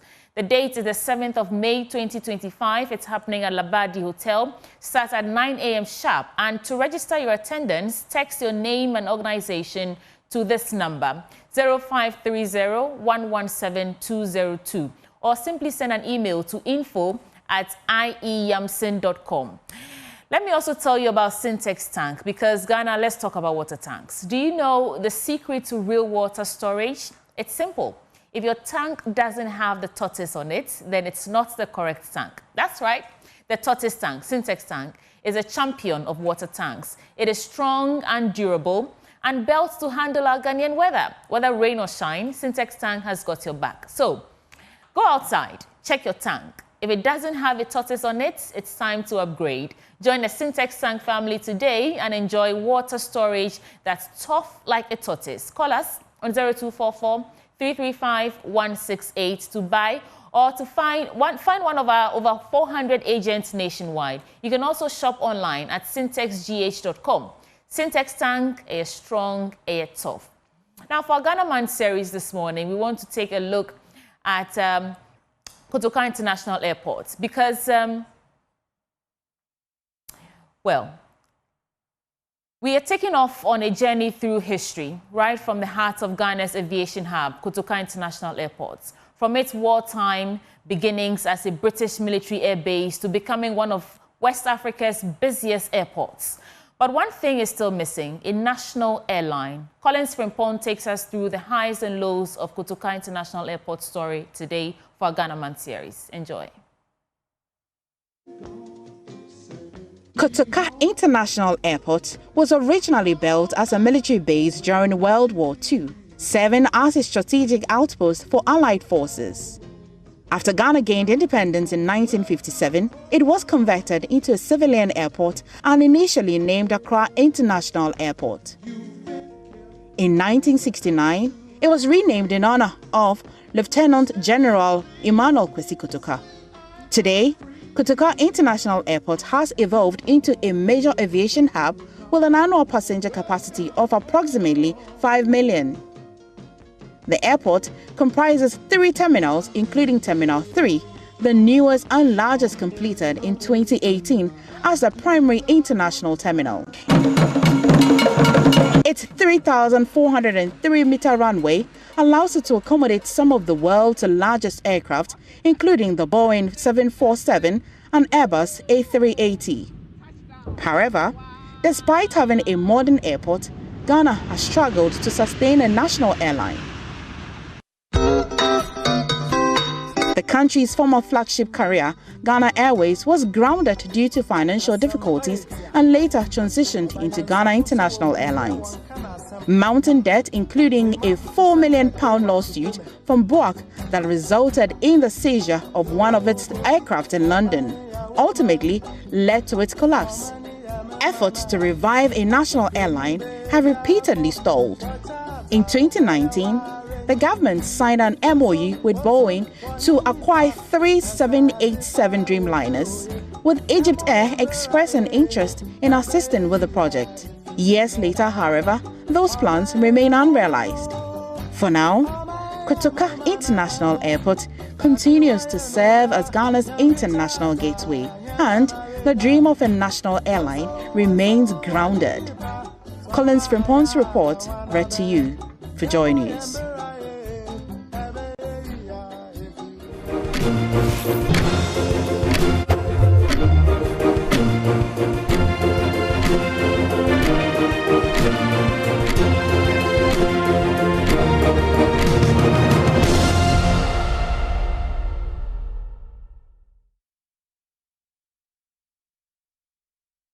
This is still the AM show on Joy News. Now, imagine living in silence, unseen and unheard, not because you have nothing to say, but because the voices that amplify yours are under attack. For persons with disabilities, the media is their bridge to the world, their lifeline to opportunity. But as press freedom comes under siege, their stories and their futures hang in the balance. In our latest Hotline documentary, Mic On, Barriers Off, produced by Emmanuel Jivenu, we explore what a free media means to persons with disabilities. Here's the report, and we'll come back to have a conversation after. Enjoy.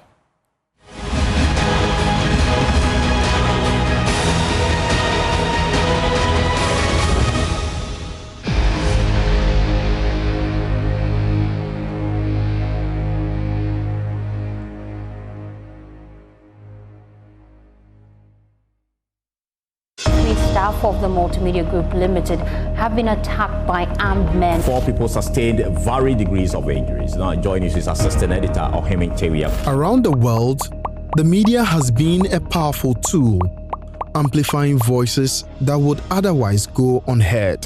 Friendship knows no barrier. Felicity, Wedeva, Ajure, and Esther Boadu approve it just now. For persons with disabilities, it can be a lifeline, bringing visibility, advocacy, and support. Without the media, nobody will get to know and even change their mentality that visually impaired is contagious when you come close to them. But what happens when this essential voice is silenced?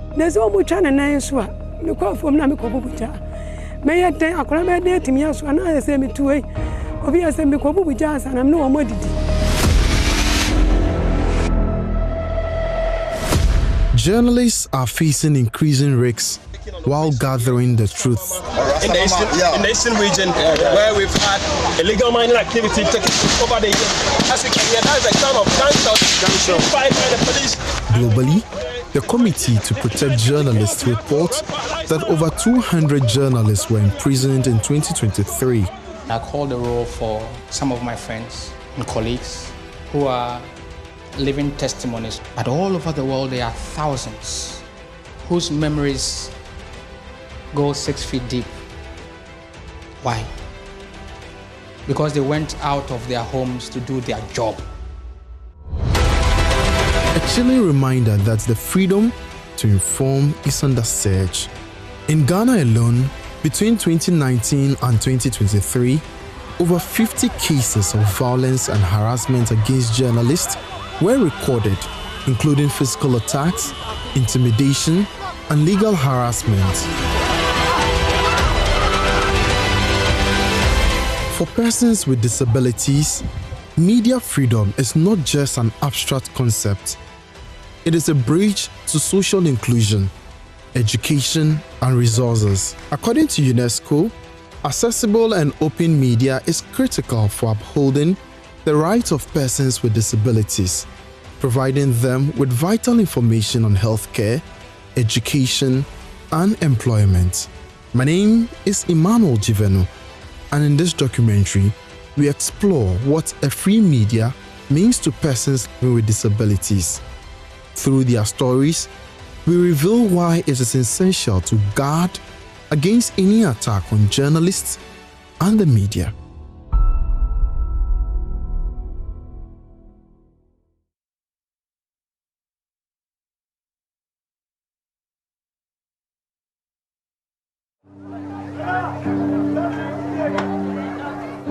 In a country where the voices of many are often unheard, some stories are hidden in plain sight.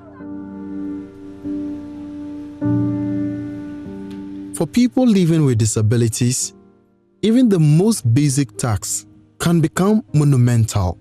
But through the lenses of the media, their struggles, victories, and humanity are revealed, showing the world not just their challenges, but their strength.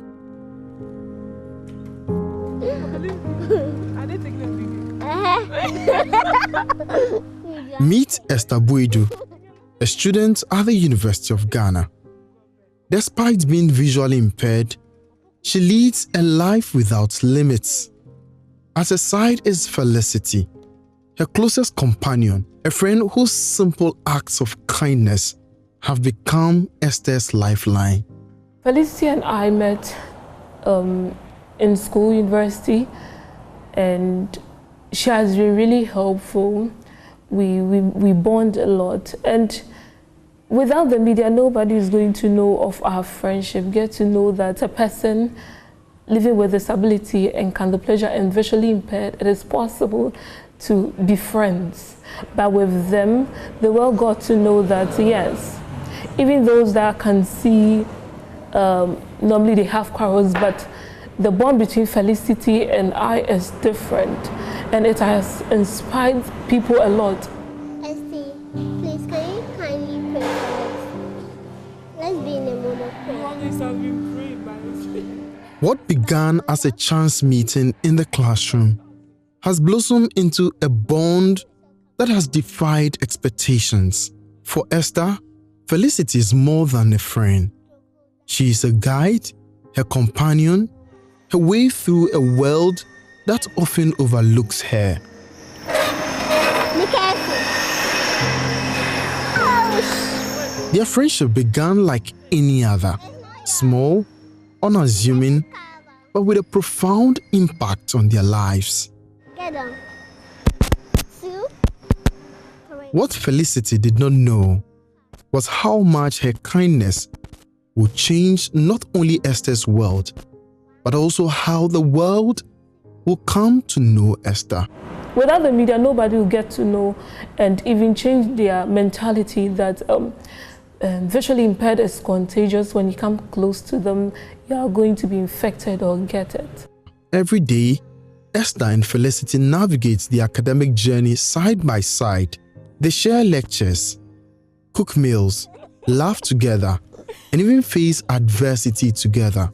And with the help of the media, people get to know that disability is not inability and that we are capable of doing everything when given the opportunity.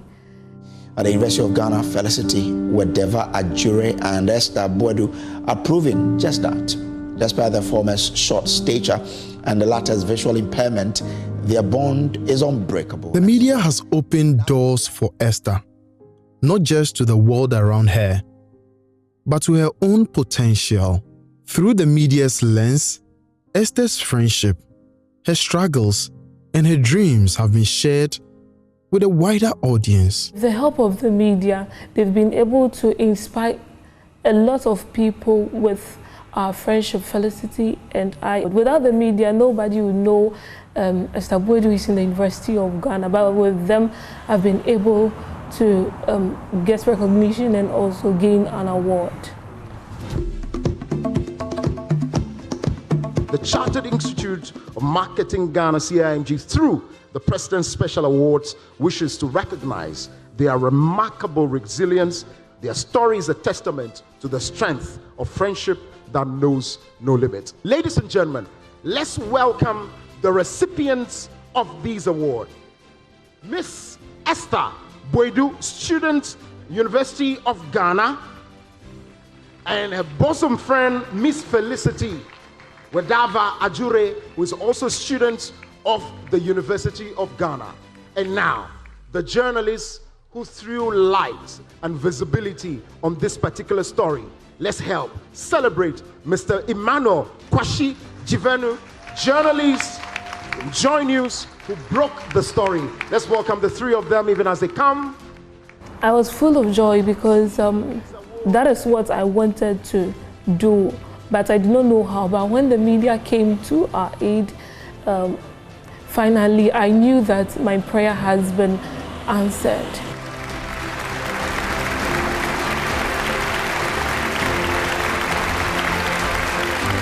When they heard of our friendship, it marveled them, but they were really thankful. They now, there were a lot of people who broke up with their friends, but due to Felicity and I, they've been able to reunion their friendship.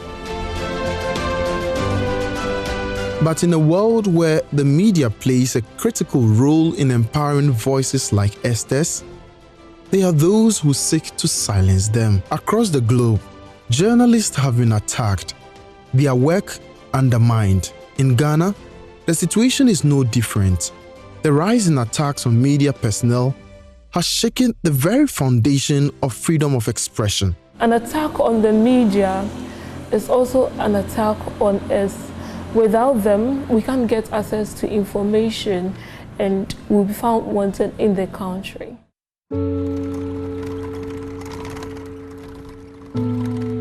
Meet Isaiah Amada Awuku, a student with physical challenge. Each week, Isaiah covers 26 kilometers, navigating the steep hills of Legon campus in his manual wheelchair.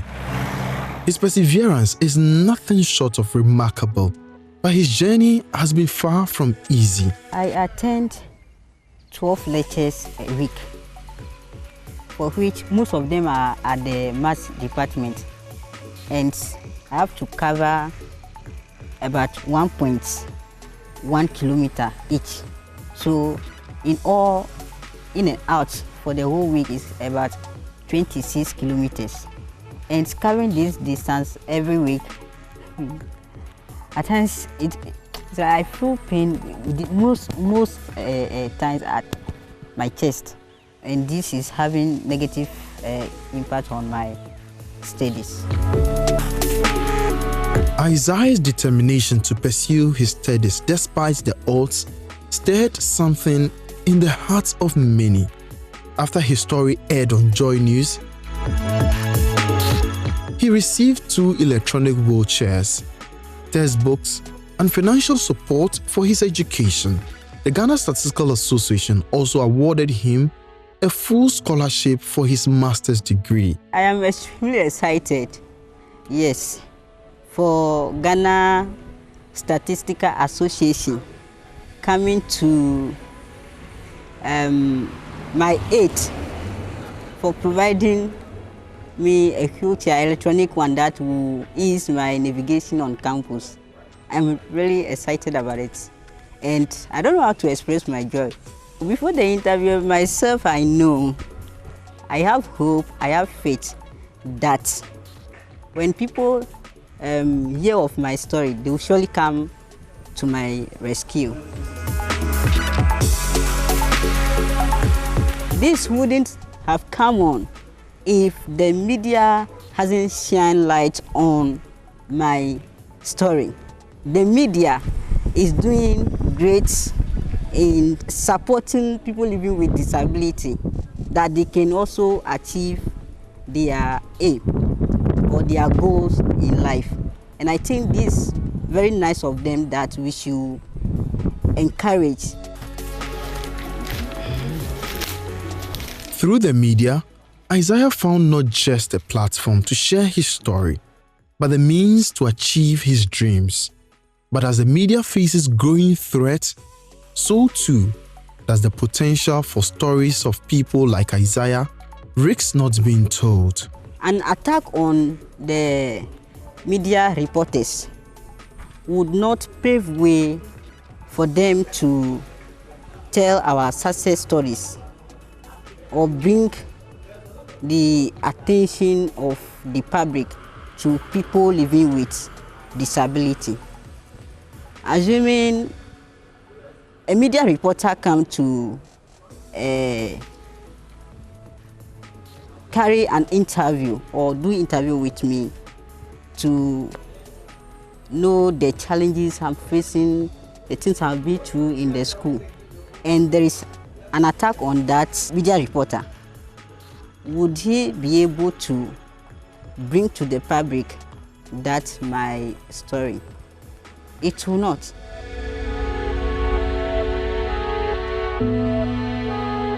People just see people with disability and discriminate against them. They say some sort of things against them, but through the media, their impact on our life. Nowadays, people get to realize that no, these people, they are also capable of doing something. But that will be possible if we support them.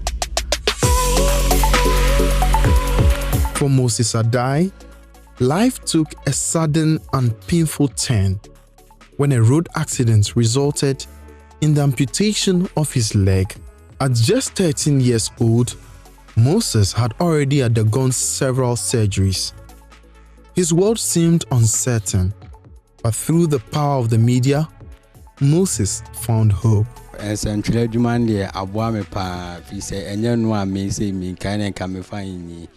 Even put me accident in pool and yes, and I think I meet me out to be crowd who say see and a cosu baby see and I see and I easy to I see and some children dear ooh in Yamfa so from my boy pa.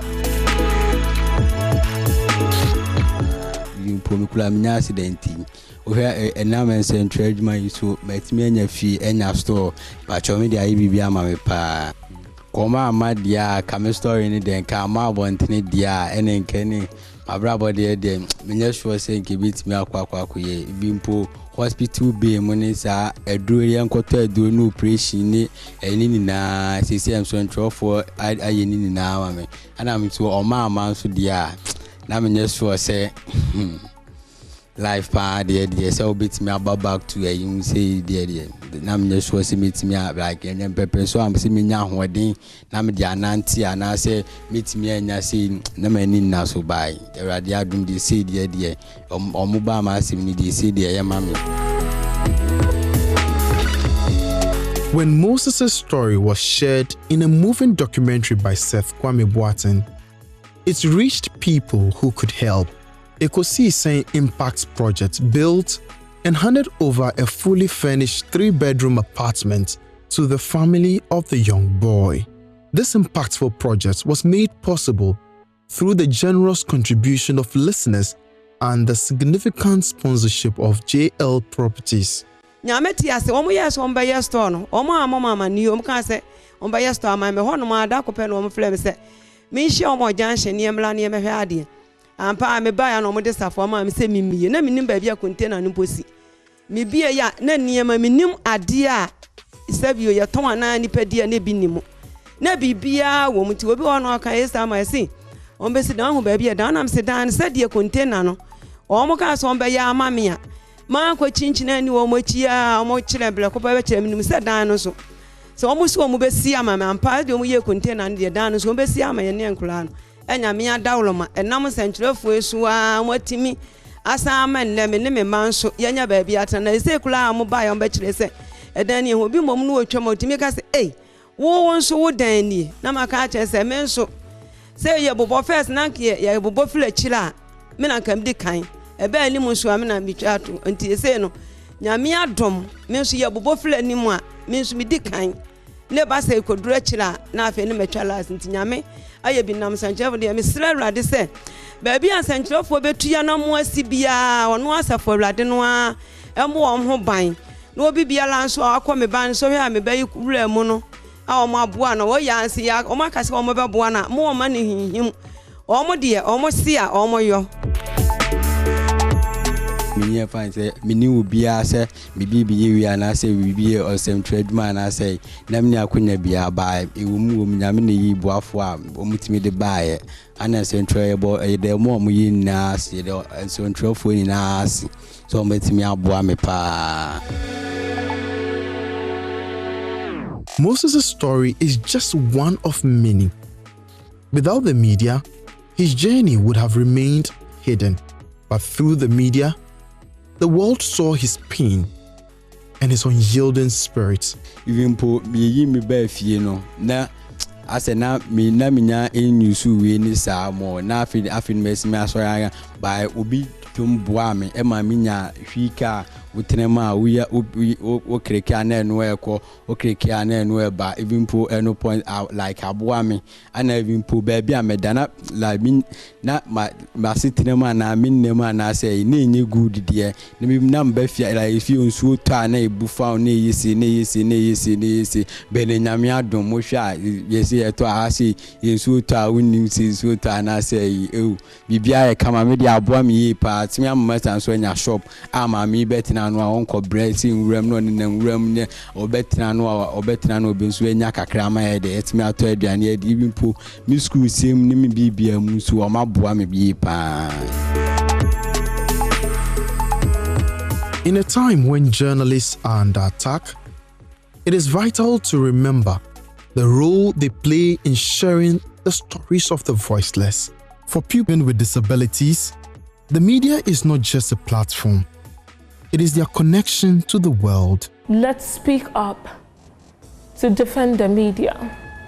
Persons living with disability, without them, we are found wanting in society. We can't get access to information. We can't move from place to find information, to know what is going on in the country. So let us speak against the attacks of journalists and also stand up boldly to defend the media. There are some kind of policies that when they are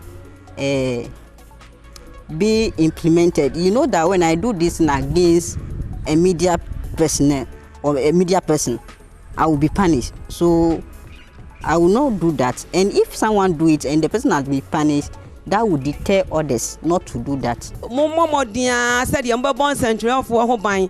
Ami pa say me ne me be to central for me say to me ma me no papa no wo mo. Me nua me ma ne wo mo. Me be say o mo papa when na flex wo mo ben Moses. Mo papa so wo be ba ha no mo no. Ti me stress and central for dia mo mo ban pa man. For persons with disabilities, media freedom is not just about information. It is about recognition, inclusion, and the right to be seen, heard, and valued. Together, they can stand as a proof to the power of the media and the importance of defending the freedom that allows their voices to be heard. Defend media freedom. Defend media freedom. Momiamo and Central for who ban ye. Stress and central for the mo ban pa man.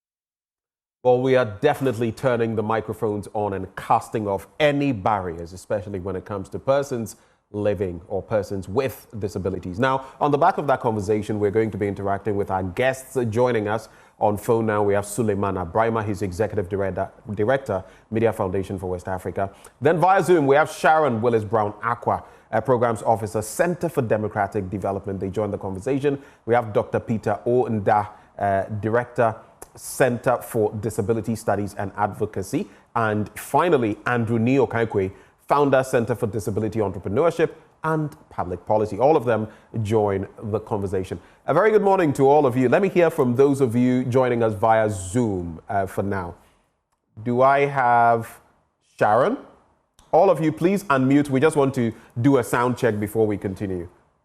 Sharon, good morning. Good morning, Benjamin. It's good to have you. Let me also shout Dr. Nda. A very good morning to you, sir. Hello, Doc. Please unmute for me. Please unmute for me. Please unmute for me. Please unmute for me. Okay, I think we have a little challenge with Doc. We'll get back to him. Andrew, good morning. I think I can hear you only faintly. Good morning, Andrew.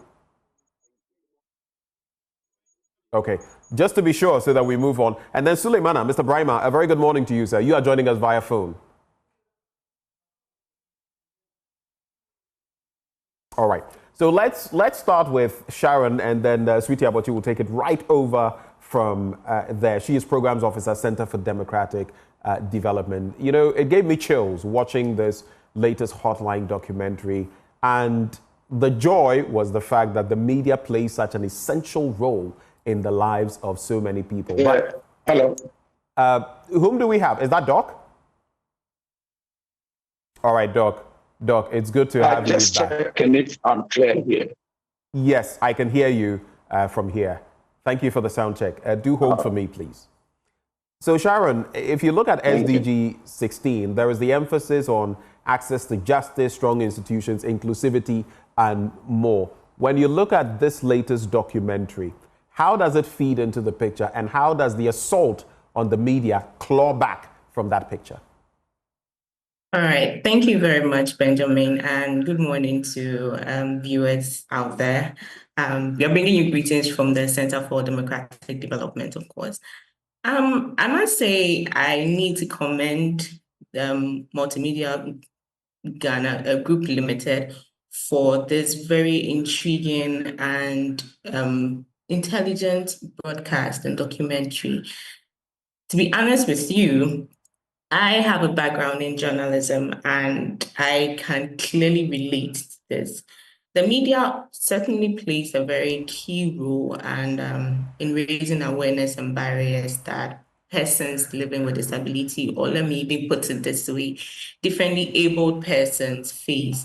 And I believe that by doing this, they are empowered to voice out their concerns because the media clearly paves the way for the society to voice out their concerns, their worries, and air their grievances. And, you know, it fosters and enhances a feeling of belongingness.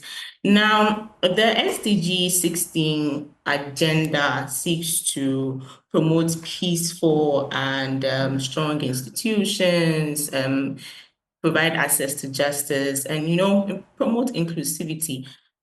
But it's quite unfortunate that we live in a society where much focus isn't placed on the people who are meant to provide a mouthpiece for both leaders and its citizens, the citizens of its state. There are no protective measures for them, and at the end of the day, it ends up affecting everybody, and persons with disability are not certainly not left out. The media plays a key role, like I said earlier. They investigate and report on some of the systematic barriers that these persons face, such as inaccessible infrastructure, discriminatory policies, stigmatization, including misinformation about these people. And I am happy, to be honest with you. I am happy that Joy News especially is collaborating with the center to, you know, create advocacy on these challenges. That is what CSOs are there for anyway. Or I'll particularly emphasize on the role CDD is playing in here. They are creating the advocacy. We are saying, you know what, these people need to be protected at all costs. Thankfully, persons with disability have also added their voice to this challenge of national cancer. We need to ensure that we are tackling the issues and tackling them the right way at the right time, using the appropriate people and the right people involved. And Sharon, Ben mentioned the SDG 16. In fact, before we even get there, what was the highlights for you in this documentary? I mean, at every point in turn, I kept saying to myself, wow. But what was the highlight for you? And then we can get into how we can draw an intersection between using the elements of SDG 16 to maybe propel this media-driven advocacy for persons with disabilities. What was the highlight for you? Let's start from there. I'll say all three people stood out for me, but I like Moses's perspective. He was clearly elated.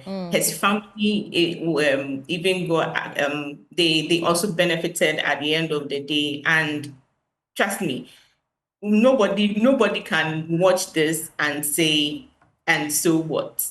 Yeah. The person will clearly say, this is good. Let us do more. How can we assist? How can we help?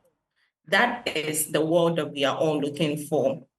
If we are having programs and we are not involving persons with disability, we are not creating avenues for these people to feel free to join, to share their opinions or to provide recommendations. Where are we really heading to in ensuring that these SDGs are being implemented by the year 2030? Right. We are not getting anywhere. Okay, so now let's expatiate on this SDG 16 and how we can use the elements in there to propel media-driven advocacy for persons with disabilities. I believe that media as an institution need to do more collaborative work with CSOs. CSOs have a very powerful voice out there, and ensuring that some policies are made. They have direct contact with government agencies and government institutions, but the work cannot just be done and end up on the drawers or on the coffers of these CSOs. the media comes in here. And that is why I say that I'm very proud of the work that you have done. You have made our work as a CSO very easy. They need to collaborate more with CSOs, provide platforms for persons with disabilities, come up with, structured programs, structured real life situations where people need to know that, okay, this has been made, but we are lacking in these structures or in these institutions. The government really needs to set up, when it comes to inclusivity in here, the media or media persons do not need to end their lives, get injured just because they are doing their work. It is never done anywhere. It is not acceptable. But we live in a society, unfortunately, where people lose their lives and simple investigations into the loss of their lives are not even investigated. They aren't done. I mean, nobody is championing it. And I mean, suspects always end up going scot-free, even when the evidence is so clear and is pointing at one or two persons. Right. There's no accountability. Okay. And we need to sit up as a state and do better. Okay, let's move the conversation forward. Let me usher in Dr. Peter Onda. He is Director for Center for Disability Studies and Advocacy. Doc, thank you for joining the conversation. And I know Emmanuel Jivenu tells the story of how we can use media, or media is actually a tool to empower persons with disability. But let me take your quick reflections on the documentary as a whole, in terms of highlights, what stood out for you, and then we get going with the conversation. Well, thank you very much. I hope I'm clear. Yes, loud and clear. Yes, and like Sharon just said, I think whatever has been portrayed here is very brilliant. And I like the fact that you actually are working with people who really have the disabilities and telling you their experiences. So to me, what stood out very great was all the three. They were brilliantly actually presented. But I'm very attached with Esther and the friend. It's very surprising that it was just a mere friendship, like it was said, but this is a special one, of course, for the two to actually live together and make things work positively for them at school. I think it's a brilliant show of friendship. So that stood out very well for me. Thank you. Right. So before Ben comes in, I think the first question on my mind is, what challenges do persons with disabilities really face, and how can we help? Persons with disability, actually, there are a lot of issues that they do face generally. And then also, if you want to talk about just on campus, I'm just looking at a picture about how somebody is being lifted. It's a video lifted into the vehicle. I think this is not the best way to go about this. I think there should be a better way, having an accessible vehicle for this person should be helped into that pickup truck. If we talk about difficulties. I'm sorry, just for clarity, you said we shouldn't pick them up, but help them to get into the car or wherever they're going. How exactly do we do that if we don't literally pick them up? How does it work? Yeah, it means, no, it means this vehicle being used is not the best. Right. That is it. Because you picking the person can also sustain some severe injuries as you lift this person. And in case of any, should I say, difficulty or any, should I say, eventuality, you also drop this person save your back or to save yourself. So the vehicle, in the first place, is not an accessible vehicle for someone who uses a wheelchair. Because I'm thinking if it were to be a saloon and we have a simple board, actually, which we call the transfer board, you can bridge it between the wheelchair and the seat of the vehicle, and this person can just slide onto it, and then you will give minimum assistance to such a person. So in the first place, the vehicle wasn't the right vehicle to transfer the gentleman or the lady into. And this is what I'm talking about. Mm. Let me bring Andrew into the conversation before I come back to you, Doc. Andrew, can you hear me, sir? Andrew? You would have to unmute, Andrew. I can hear you. Great. We're already talking about the influence of the media and all of that. And Andrew is founder of the Center for Disability Entrepreneurship and Public Policy. How would you say media exposure has influenced persons with disabilities in Ghana? And Andrew, we'd appreciate it if you could turn on your camera so that we can see you, if it's not too much to ask.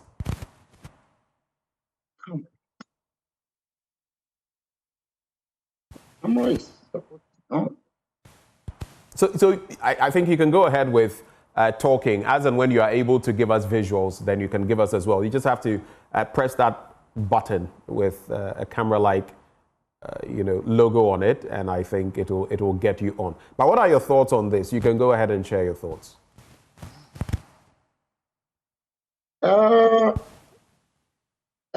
Thank you very much, Benjamin, for this opportunity and co-panelists.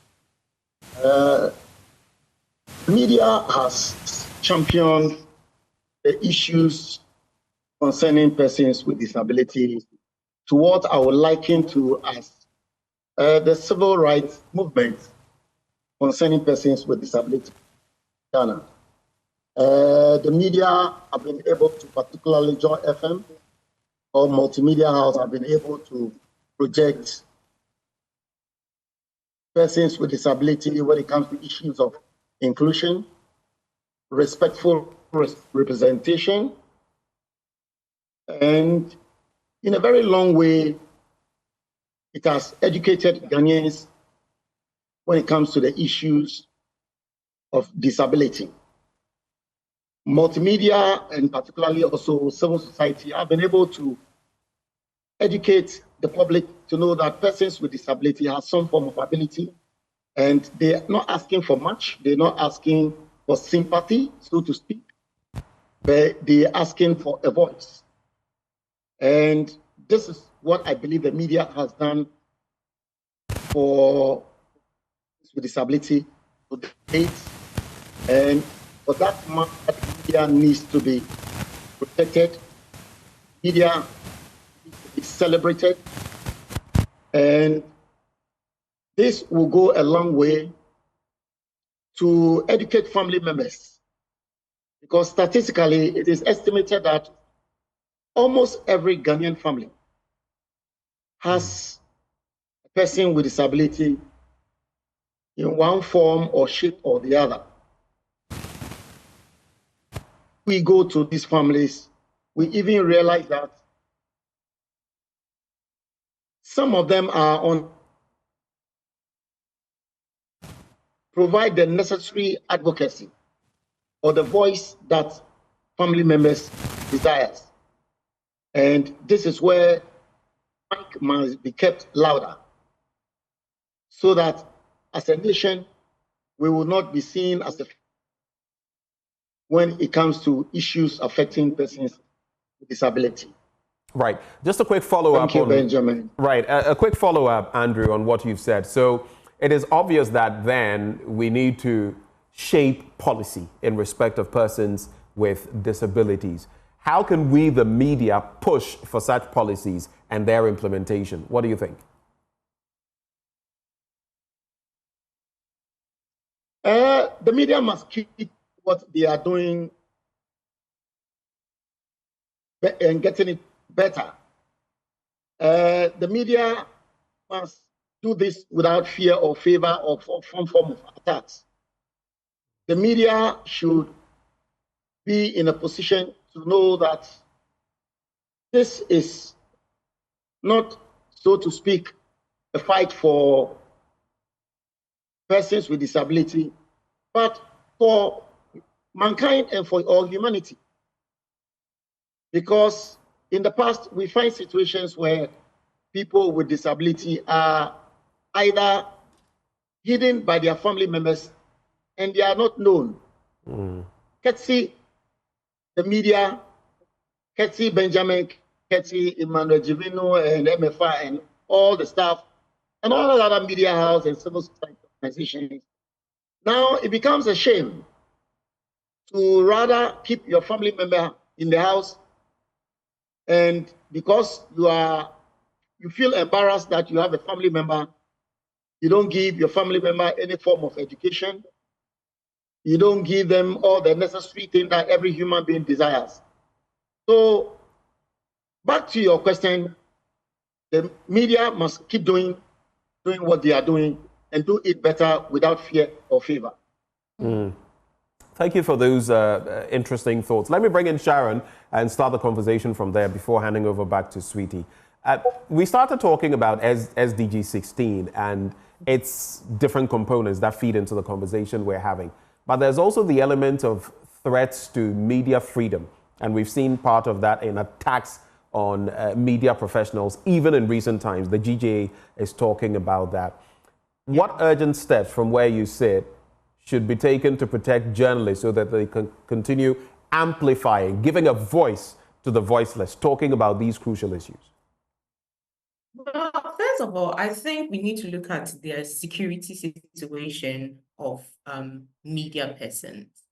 If you are creating an atmosphere or an environment where they feel they can always resort to when they are subjected to any form of attack, any form of ridicule, or even any form of threats at all, there should be systems put in place or institutions put up to ensure these people who are only doing their work are protected.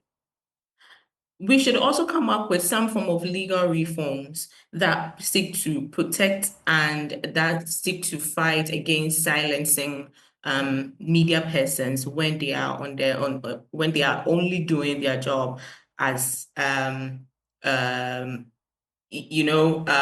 I would say the main amplifiers or the main voices or microphones for the nation.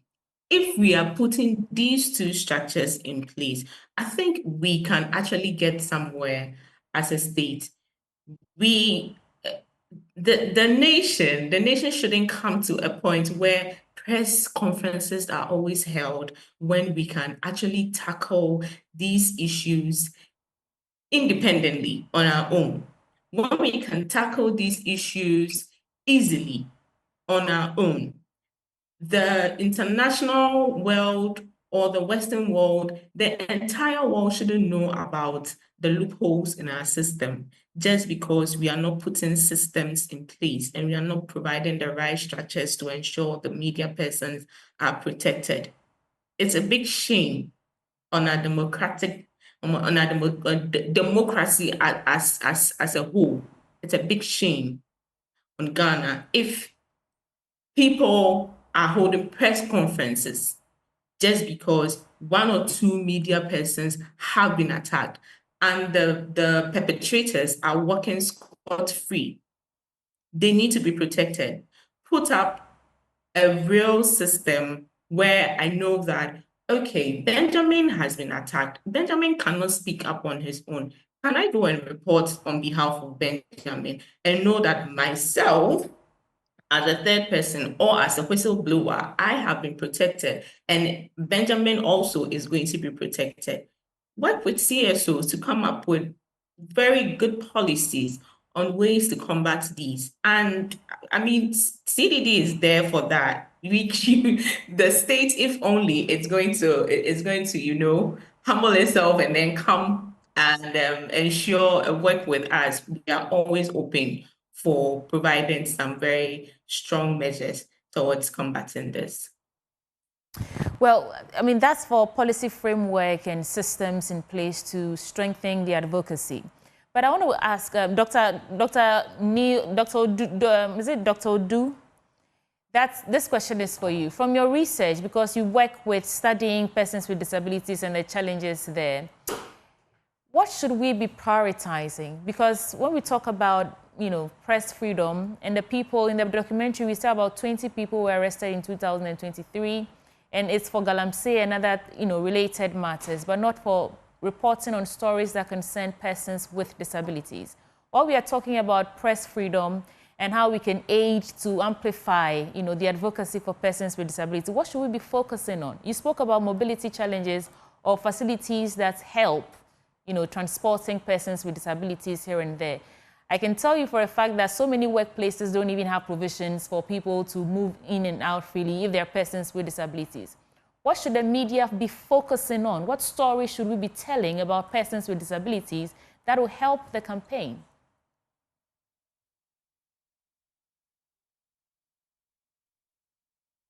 Kindly unmute for us, Doc. Yes, sorry about that. Thank you. Yeah. The name is Dr. Nda. Thank you. Right. Me. Your question was about what we should focus on. Yeah. Like you said, I think so far what the media is doing, like I said earlier on, is very, very brilliant.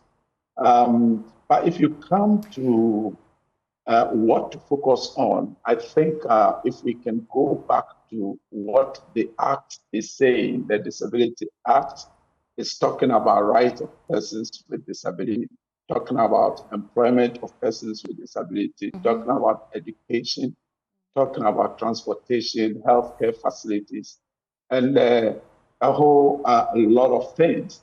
These are areas that I think that media can focus on, because these points I have raised, they are a chunk of important areas outlined in the Act that we can focus on.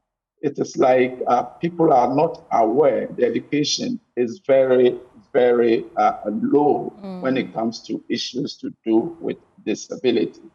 Going back to your question, we recently had a research work done on specifically on inclusive education. And we realized when you go through the policy, very brilliant, but what was making it not actually be well implemented, or the right people not enjoying what was in the, the policy. And it is all about ignorance. It's all about people not knowing what is in this policy. Everybody is sitting down waiting, like, for the government to actually do something, forgetting that everyone, even including the parents, the PTA, and so on, they all have roles in this policy to play to make sure it is those who matters really experiences. So education, and I think the media, you are one of the best, so should I say, access that we can get this thing hammered on to the society, to the public. So this is what I will say for now. Right. Thank you. And Andrew, the same question, but a slightly different angle. You are the founder, Center for Disability Entrepreneurship for Persons with Disability. Do you think that we are doing enough as a country in terms of the policies that are already existing? There's little work that the media is doing to highlight the challenges and successes of persons with disability. Would you say that we are doing enough? What are the gaps there in terms of what we are doing right now, and how do we make progress? I think we are doing well, but we can do better. In terms of what? What I can say is that we need a very vigorous advocacy for the work of journalists, particularly in their dealings or in their reportage concerning disability.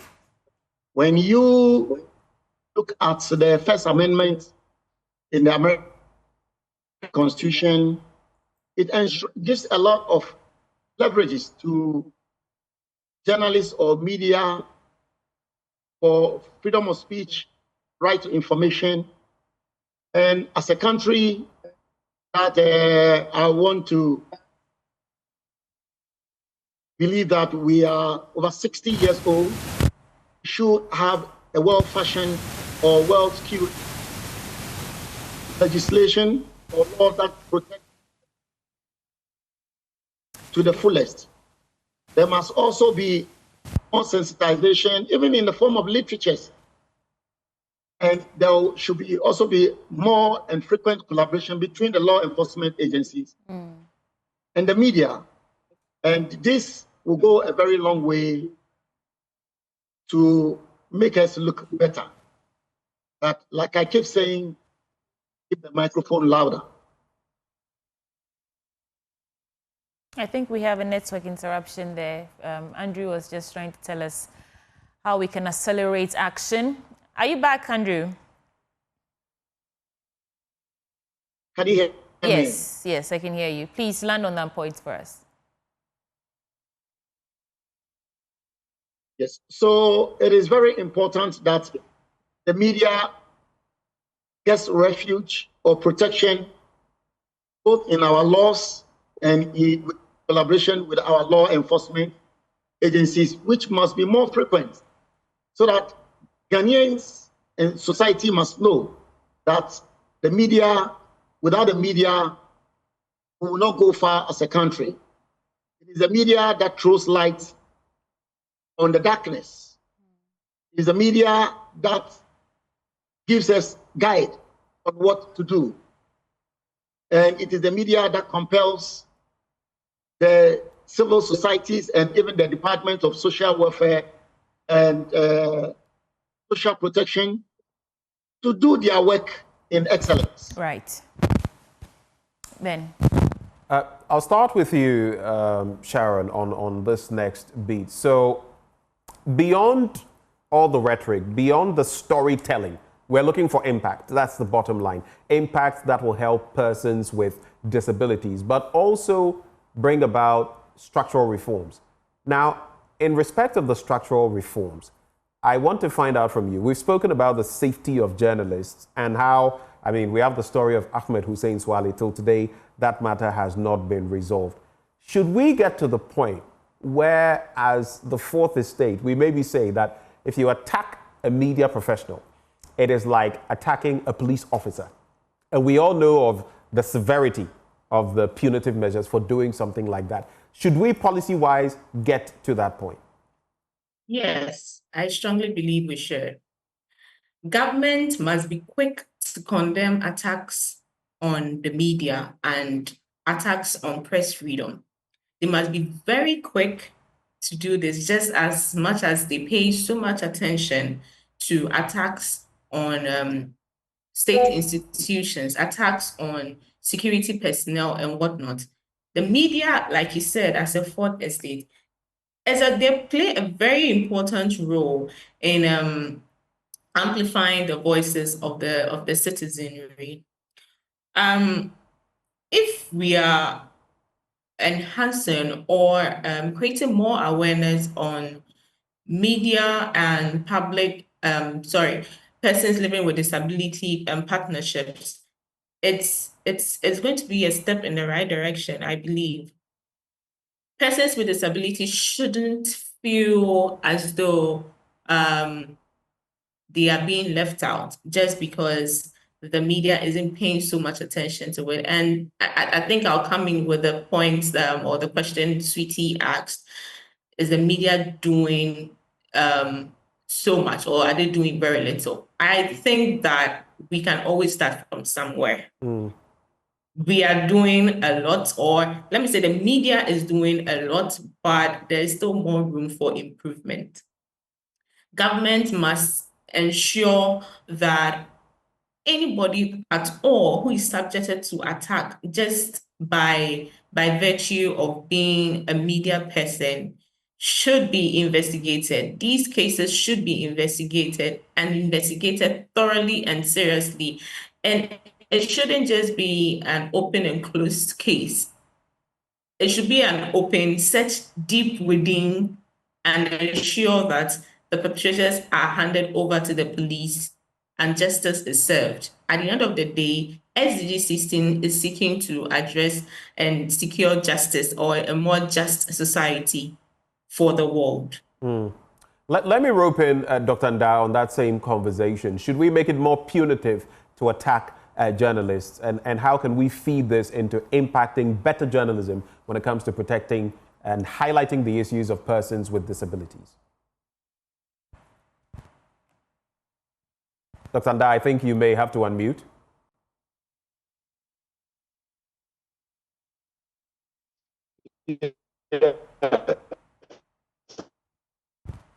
Hello, Doc. Thank you very much.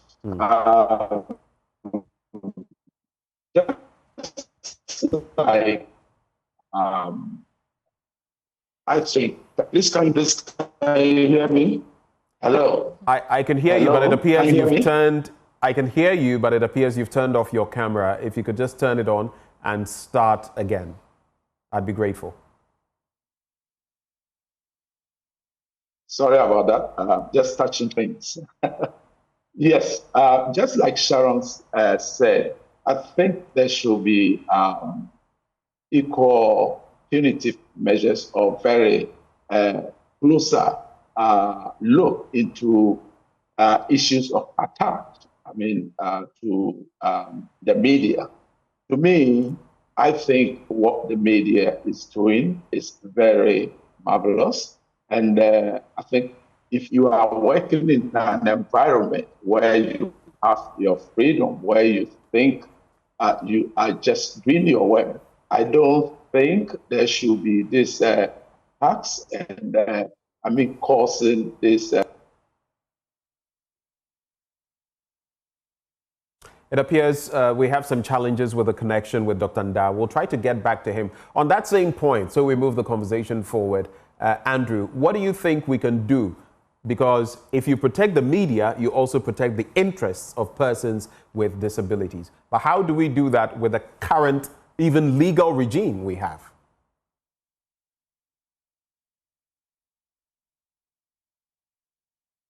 Hello, Andrew. Are you with me? Please unmute. Can you hear me now? I can hear you now.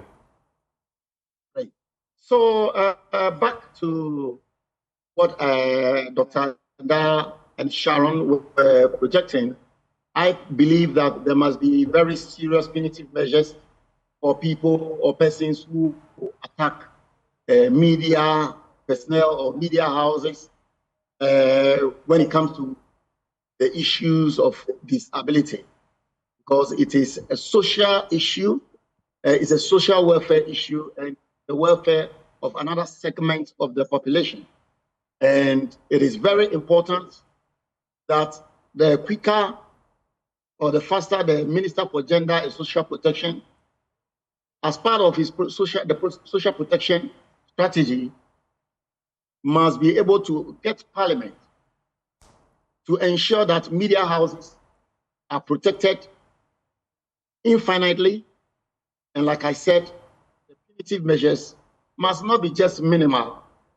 It must be very punitive so that that would deter people attacking media or media houses. And Sweetie, you know what's interesting in there is that while we highlight these crucial issues, there are also the issues of galamsey and other related issues, though now our focus is on persons with disabilities, which is why the protection of the media is crucial to all these conversations.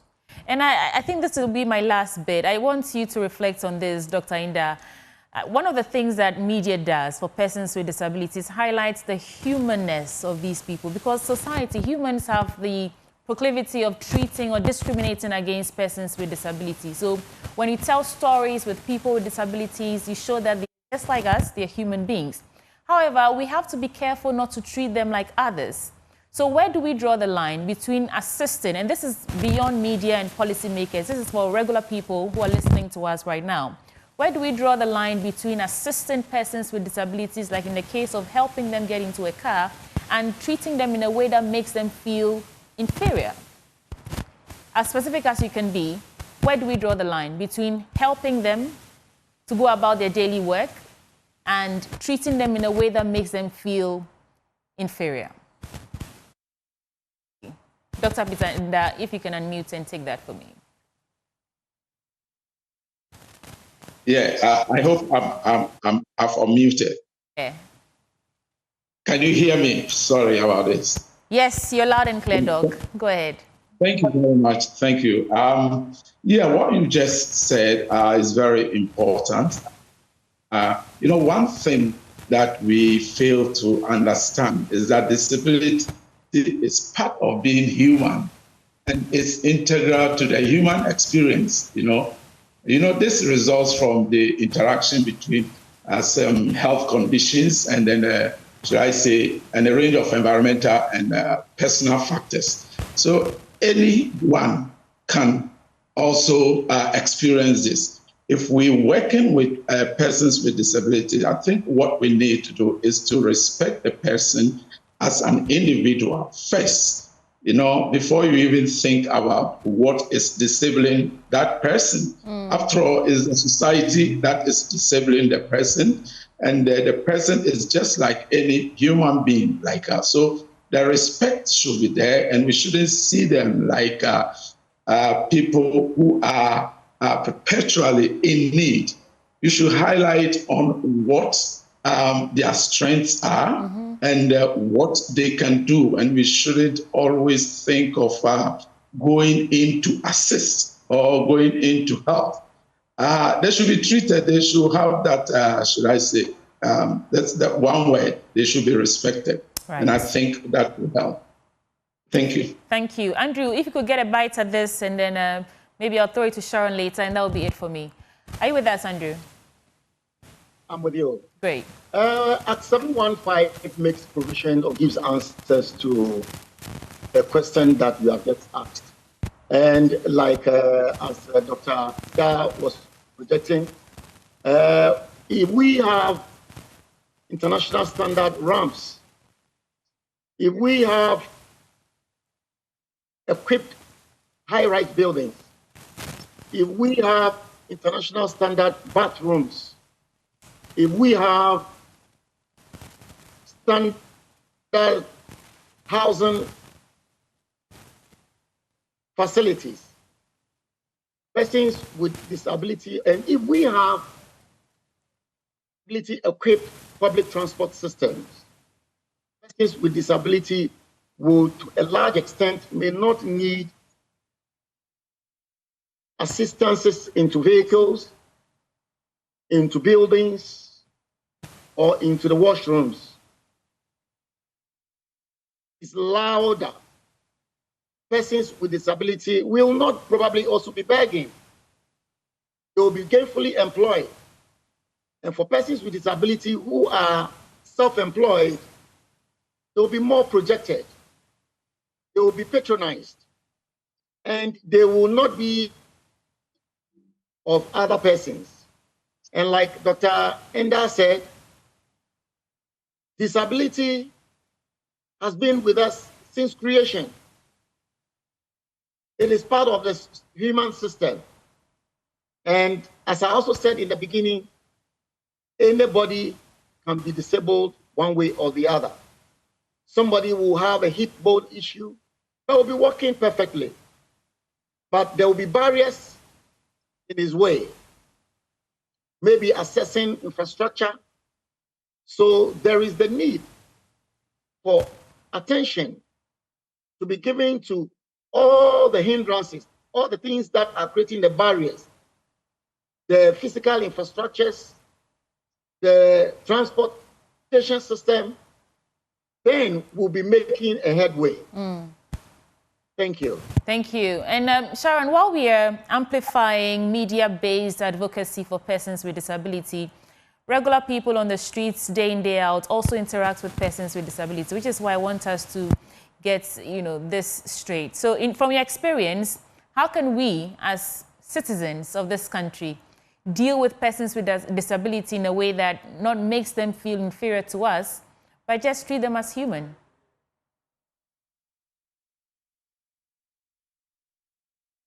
Sharon, are you with us? If you are, please unmute.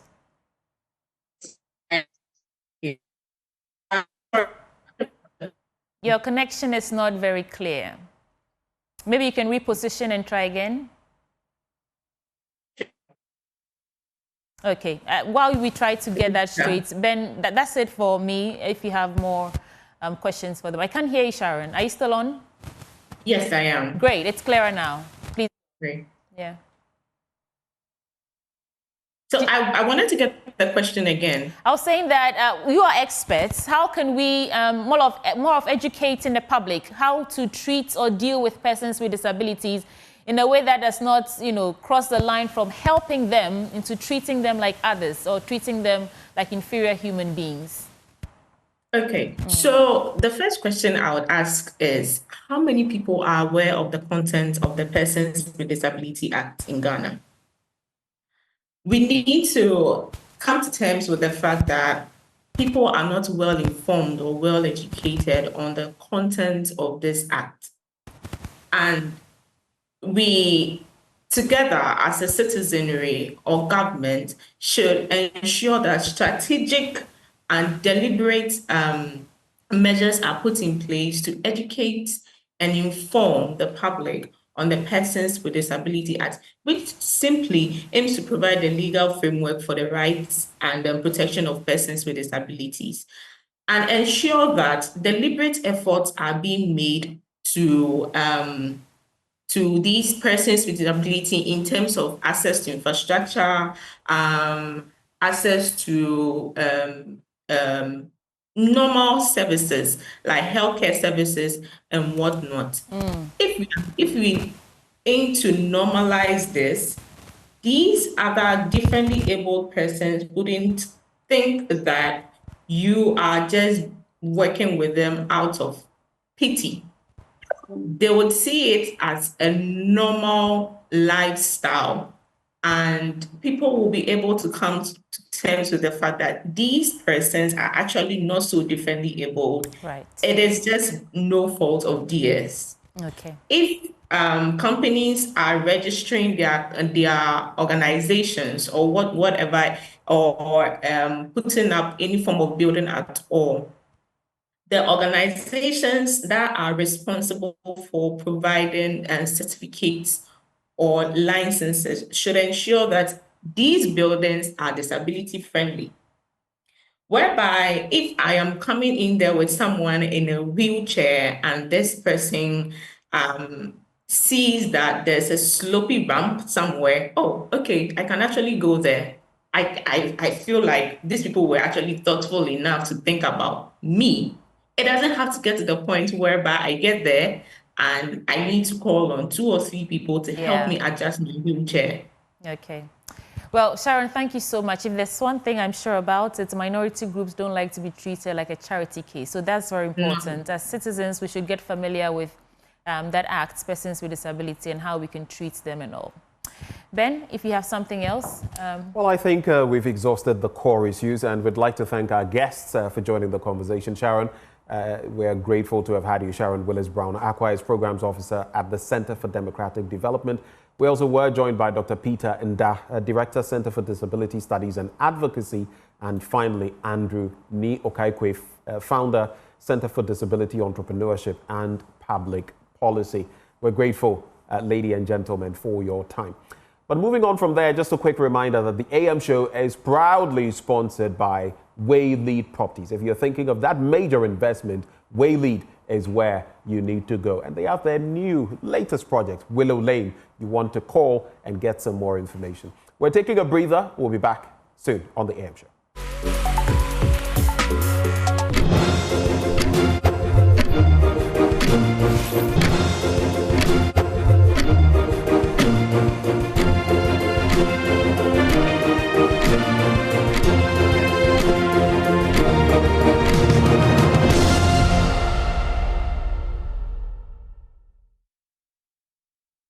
This is the AM show. Welcome back. How much do you know about insurance in Ghana? Well, up next, we have a conversation with the Insurance Brokers Association of Ghana.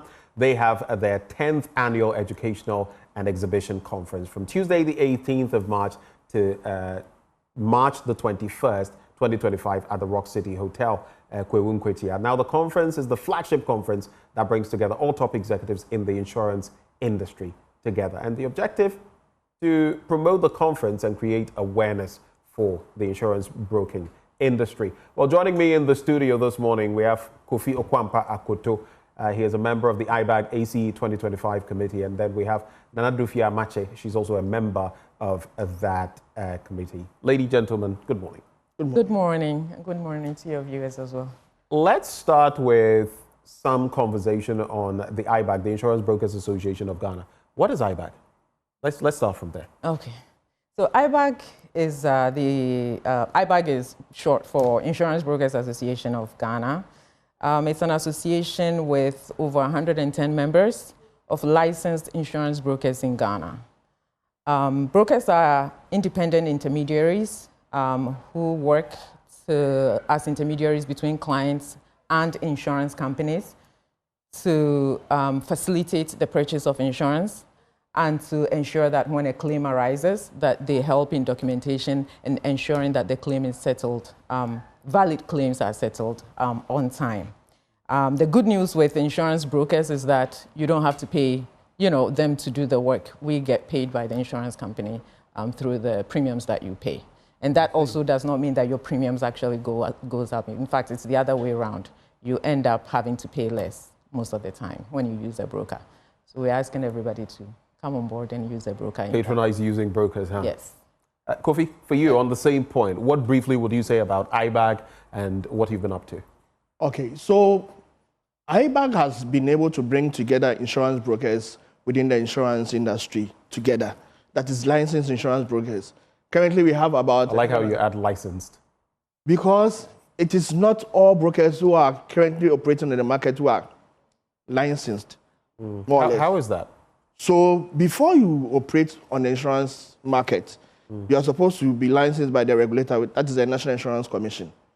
But then there are some people who begin to operate as brokers without a necessary license from the regulator. And we deem it, no, it is not right. I mean, the law does not... So that's unprofessional. Unprofessional. Right. So that is why I indicated that licensed insurance brokers. And for those who are within our fraternity, we are about 110 currently, yes. Licensed. Your conference starts when? Tomorrow?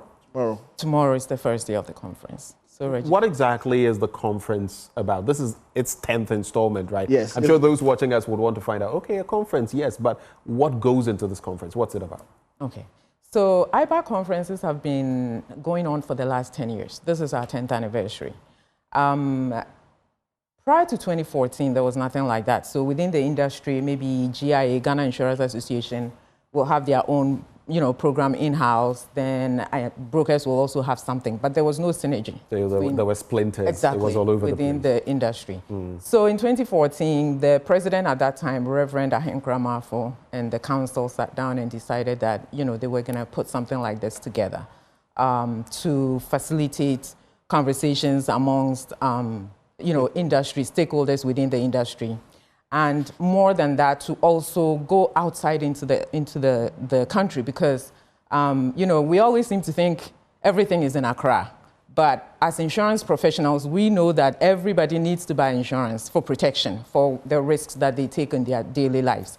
And so one of the things that they did that I think was brilliant was to say that on an annual basis, the conference will move from Accra to, say, another region.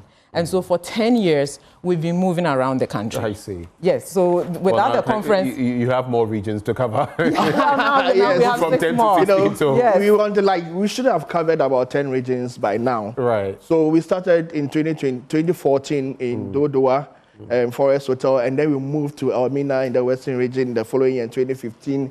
And then we continued all the way to Koforidua in Capital V Hotel, and then we went to Ho in Chances Hotel, and then we moved up to Kumasi. We've been to Kumasi, Tamale, we've been to Bolga, we've been to Sunyani, and this time that is covering about 9 regions now, and now we are coming back to the Eastern region, where we'll be at Nkwetia, Kwewu, at the Rock City Hotel. I see.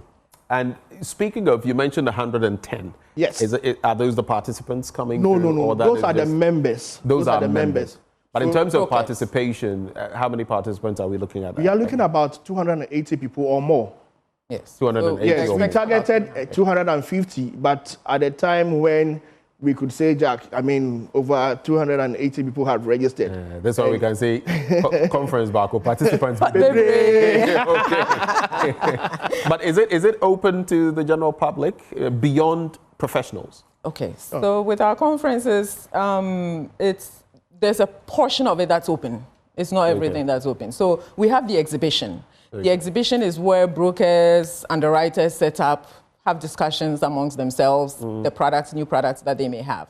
So we have that section. With that section, we open it up to the general public, other industries, fintechs, banks, basically any industry that wants to come and exhibit at the conference can come and join at that point. All right. We also, in every region that we go to, we do media appearances, and we also do education with some of the high schools in that region. And so that is part of the public engagements that we do with these conferences. So yes, the public is not necessarily, it's not open invitation to everybody, but there are sections of it. There are sections they can tap into. Kofi, what is the theme for this conference, this event, and who are the main speakers? Okay, so the theme is leadership, building resilience through network and ethical conduct. And the main speakers who we have put on the program this year, we are going to start with Mr. Ken Thompson, former CEO of Daylex Finance. Yes. Right. And in the area of finance and resilience, he's going to be the main speaker on the platform. Right. And then also we are going to have Captain Retired Kofi Amoaben looking at his experience. He has another with the youth edition out. Yes. So back on the back of the first one. Some of his books, the new one is going to be out there. We'll be selling some. Oh, I see. Yes. Okay. And we are also going to have leadership from the eye of a retired Black Stars captain. And here we are looking at CK Akono. Oh, I see. He is going to be there. CK is also going to be there. And look at, we are going to learn outside, what we do on a daily basis. So we are not going to look at the main office leadership activities, but take it from another perspective and see how it is related. And then we are also going to have Justice Kweku Teria Akabuafo, who is a master of insurance when it comes to judgment, when insurance cases go to the court. Okay. So they are going to look at some of the judgment that has taken place, the reasons behind it, and then we are going to learn the do's and don'ts in the area of the law that applies to the insurance business and the cases that tend to go to the courts. All right. So as I take your final comments, I also want us to look at the lineup, the main activities you're going to be, having or taking place in this conference. I'll let you handle that. Okay. So we have the opening ceremony. Okay. From there, and all of this is tomorrow, on Wednesday. Right? No. So tomorrow is, registration, getting in on site, getting your room, checked in and all of that. Okay. We have our initial dinner tomorrow night, networking activity tomorrow night.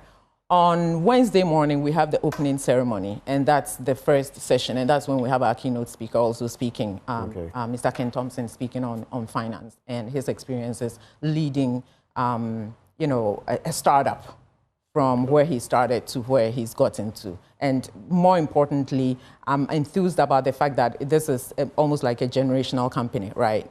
In Ghana, we don't see that a lot, but we're seeing somebody who has been able to carry it through. And so we'll have the opening ceremony. Then we have the session with the judges in the afternoon.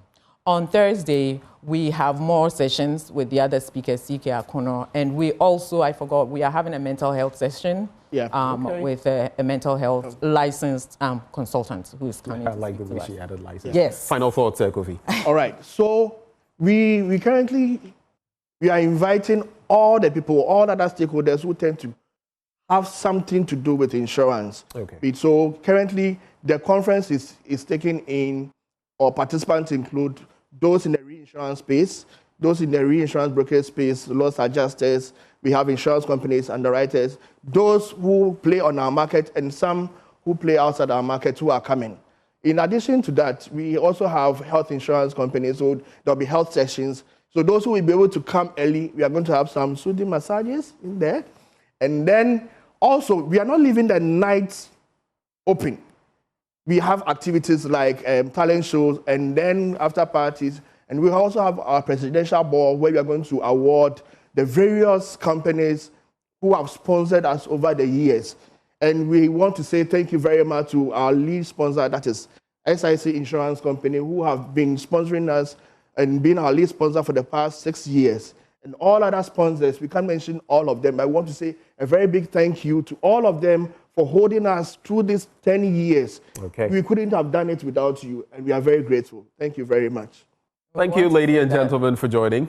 I just wanted to say we look forward to the next decade of resilience and cooperation in the insurance industry. All right, 10 years down, hopefully another 10 to come and more. And more, yes. All right. That's the Insurance Brokers Association of Ghana. And those who join me in the studio, Kofi Okwampa Akoto, he's a member of IBAG ACE 2025 committee. And of course, Nana Dufie Amache, she's also a member of that same committee. Thank you once more. Well, stick and stay with us. Up next, we'll be sharing with you what's happening in the trends. What's the latest? Yeah, the man who's as slim as I am. He'll be joining you on air shortly. Do stay.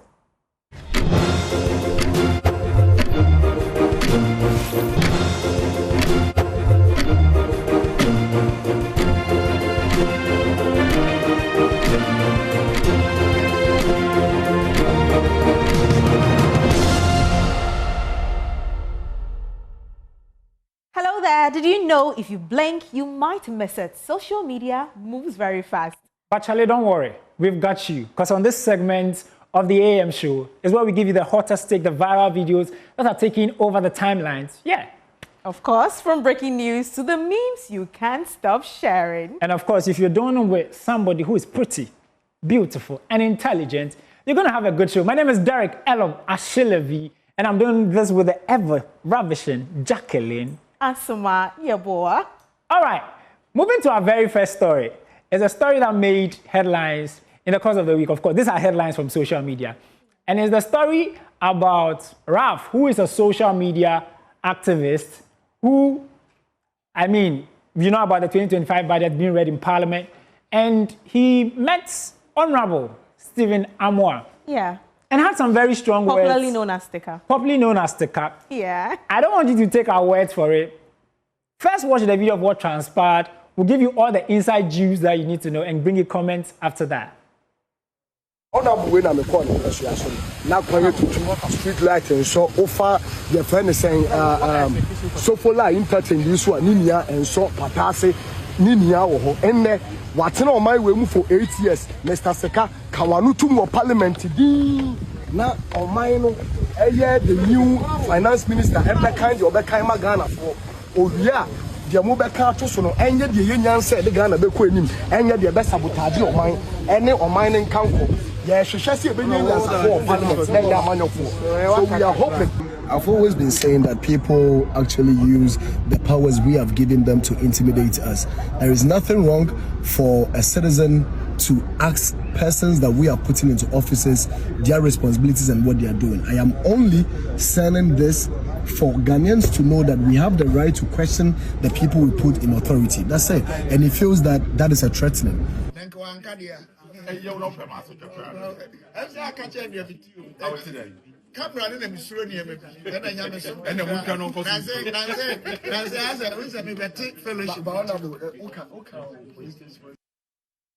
Of course, I am excited there's some reconciliation. Yeah. But Jacqueline, you were there in Parliament. Yes, I was. Give me the inside juice, you know? Well, just as we saw what Ralph did to Sticker in Parliament, it was just Ralph trying to heckle Sticker when he saw him entering Parliament, asking him, "Senior man, what have you done in your constituency?" That was the only question. But then social media, personally, I just felt that it was a little bit harsh, but then that is a citizen demanding answers. But we don't even know if Ralph actually comes from that constituency. Okay. But then, you know, Sticker actually took it personal right after the budget was read. And also, that was when they had to call security to come and take him outside because it was getting tensious inside. I mean, it was getting tensed up inside, sorry. But from what I witnessed, let me ask Sweetie. Sweetie, you just saw what happened right now. What do you think about this? I'm sorry, Jackie, I cannot be serious right now. You remember that video that Sticker was in? He actually asked Stika, well, you know the same person who was crying. Yeah. Then Stika was like, yes, I am, but it was in a different context. I remember that, but Ralph hasn't put that video out because he was videoing Stika in Parliament. Then he asked him, I know the same person. He was like, oh no. Jackie, you make a very fair point. But in any case, if a parliamentarian is on his way to work, you don't have any rights. Even if he's declared wanted, he's going to perform his parliamentary duties. And of course, when this issue broke, I spoke to one of our in-house lawyers, Fodjo Listowell, and he was telling me that in any case, he's performing his day job. Yeah. Even if he needs to be arrested, there's a way to go about it. You don't meet an MP and just hurl insult and, you know. It was actually getting very personal at that moment. Yeah, at a point, you have to say, oh, kwakawanu tu menkasa. Hey, it's quite some way. Right. Of course, running through social media, what they got to say. Well, Aguda once says that this is not nice, but they deserve it. This man once said that we will pass E-levy. Kobe Humble says that fire for fire, assembly, but Charlie, they should stop. They should be quiet and enjoy it all. 8 years ago, today he can't tolerate 3 minutes in poll. Charlie. Let me move here. Nicholas says that, come on, this isn't fair. Charlie, choose your words carefully. I know, right? And Titus Glover says that, please stop before he starts crying. I mean, social media was reacting to this. Some were actually on Stika's side. Some were also on Ralph's side. Whose side are you on? I think I'm on the side of the law. That, Charlie, you may have personal sentiments. Then if everybody just takes to whatever they feel, then Charlie, there's anarchy because everybody will do what they want, you know. So let's play by what the law has got to say. The next story is one that when it broke, everybody was like, hey, now the is a story of who collected the betting tax. Yeah. Of course, the 2025 budget was read in Parliament last week, Tuesday, and former Finance Minister, Dr. Amin Adam, had to, you know, give us what they call the real state of the nation address, or the real state. That was the real budget. The real budget, you know, according to them.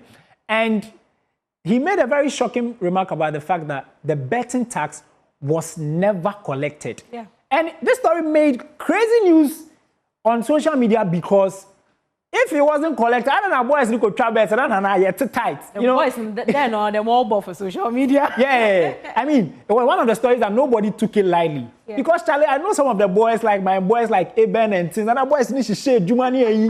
Now, boys have brushed share Juma, and only for you to come and claim that it wasn't deducted. It makes you wonder, then who was taking the money? Holy Spirit. Man, I know this story is a very light note kind of story, but of course, there are some facts to it. So, according to Dr. Amin Adam, well, just so you know, let me give you the explainer. There is actually nothing called betting tax. Just so you know, there's nothing called betting tax. What there is withholdings on all winnings. So there's when you win, part of the lottery bill that they have that gets money coming in for the country. There are levies that the Betway pays, or Sporty Bet, or all the other bets. I'm not mentioning the names because I use them with the research in China. You know, it's just for the data. It's just for the data, you know. And all of these companies pay a levy. Yeah. Now, apart from the levy they pay, you, the investor, the betting investor, when you stake a bet and you win, you pay what we call withholding tax on winnings, and which is at 10%. And of course, Joint News finding tells us that GRA actually made us aware that in 2023, when it was implemented, we raked in some 54.1 million Ghana cedis. Yeah. Then in 2024, we got some 147.5 million Ghana cedis. And if that is the tax, which is the winnings, then you can think about the real earnings, like the grand sum that, you know, the people make, you know. Yeah. And it broke. Social media didn't take it lightly. I mean, for people, many days. You know. It was making waves on social media. Ran me through it, Jackie. Well, let's read the first comment. JC Wall says that thanks for the clarification. Enjoy your position for the next 16 years. Charlie. So MPP is saying betting tax was never implemented. Why did Baumia campaign to remove it? Well, Brimo says that, hey, even on Sunday here, they took 30 cedis from my winning. Hey, MPP. You know, people are so betting. The guys can actually relate. For those of us who don't bet, but Eric, I suspect you. Oh, man, David. I mean, God can take care of me, yeah. If God has it, the multimedia will take care of me. Hey, they can't take care of me. Yeah, I mean. All right, so yeah, one person said, okay, now I can't defend my people again. And Nanajo says, hey, why do these people keep disgracing us? So everyone was actually surprised that he was saying, Adam was saying that they never collected that. But some days after, I think he came to clarify what that was. But then, just as he said, Joy News Findings gave us the full details of that story. Great. Sweetie, I don't know if you're an investor. I don't think you're an investor. Not an investor. What is making all this proves that, politicians like to feature fakers. But now we know that they're feature faking themselves. You say you didn't collect the money. Now we have evidence to prove otherwise. Mwala o mwala. I can understand. Moving on to our next story is one that we are all quite sad about. Yeah. It's a story of Kofi Adoma, very renowned journalist. We all love what he does. He used to be with them. I mean, he used to be with us, and all of that. And there was an incident where he was at a festival, and funny, I don't know even how it happens. You know how you have been at... Yeah, I have been covering festivals before. I know usually when it comes to festivals, anything can happen. During the Winneba Festival, I went with the men into the forest to hunt. I mean, anything could have happened to me. And that was what happened to Kofi Adoma whilst he was in Doma covering the festival. So it was a gunpowder thing. We could see the video where the guy, it wasn't intentional. I mean, from what we saw on social media, we just saw the gunpowder just fly. It just got into his eyes. And ever since then, he had never been the same. But then we saw his wife come on social media too and give us the details. But for the very first time, Kofi Adoma himself came out, and even the look that he had wasn't really encouraging. You could see that he was bushy, his eyes. I even thought it was one. It looks like both of them were closed, but social media actually said in whatever thing that he was saying there. I think I want us to watch the video because I want you to, don't take our word for it, see how he's feeling and going through all of that. We'll bring you comments after that. Yeah, make us say, me pie me drame, but I say, Macassa and Sana, me name the ABC. At least, me Cassa and Sana, the ABC. At least, Macassa, we say, ABC, you, the powder, I can do good, and ABC, and yes, sir. Me say, hey, Ghana for at least, mo bin fanya me na mia apuno for.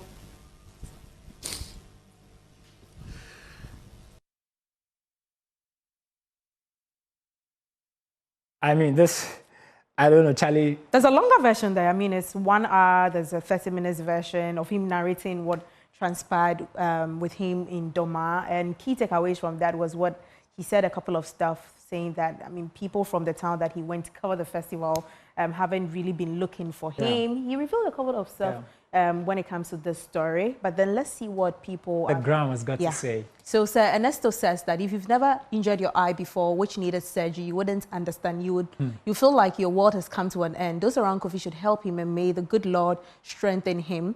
Mijay Meho says that sometimes I ask myself a few questions like, don't they have any spiritual connection for an insight on what's ahead of you? My prophet told me not to step out one Tuesday, and I disobeyed by stepping out without my car, and the taxi I picked almost killed somebody. Wow. In other words, Kofi should have gotten a prophet. Yeah, before he should have looked. My mom has a certain word for it. It's pitin takra or something like that. You have to look inside before you travel. Rachel says that this is very sad, so sad, Charlie. Yeah. This life, you don't know what can happen to you the next day. Anytime you have the opportunity to wake up the next morning, just give thanks to the Creator. I mean, it's one of the prayers we're all praying that nobody in their line of duty should encounter something that, that's a very sad story. Yeah. Moving on to our next story is a story that I don't even understand. We all know about how when President Mahama came, of course, they do appointments and, Yeah. And Dr. Dampare, perhaps the most celebrated IGP. Yes, very popular. Very popular. On social media too. I mean, the only IGP who would fry both floats with you. Yes. The children are crossing the road. Who would dance at Baja and everything. Man. Even in fact, as at last week Saturday, 8 days, 5 days prior to this removal. He was mourning his mother-in-law. Yes. Was even dancing bobo with the ladies. AB, show us that video of IGP Dr. Dampare dancing. We'll bring you all the other just after that.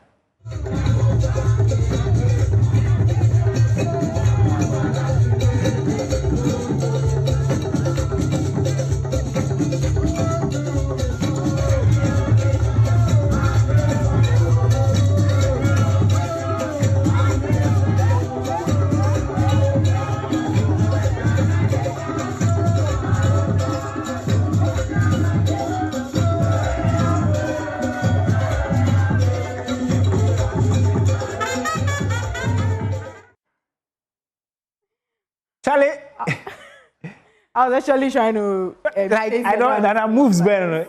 Yeah, I mean, we have great respect for the former IGP, but let's all be aware that he's one of the most celebrated. Yeah, everybody likes him. People, I mean, according to a lot of citizens, when he came, the police is now our friend. Yeah, and those days who police a man, you know.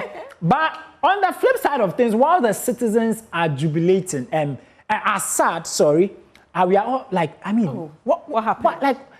This guy doesn't dance to the tune of Ekufuado, neither. Like, so we all thought that he would have continued, you know. Yeah. But we see a flip of things where police officers across the country are jubilating. Like, and now, bro, do you know the vibrance? Our day, like you're about to vacate. It's like there's a certain vibe.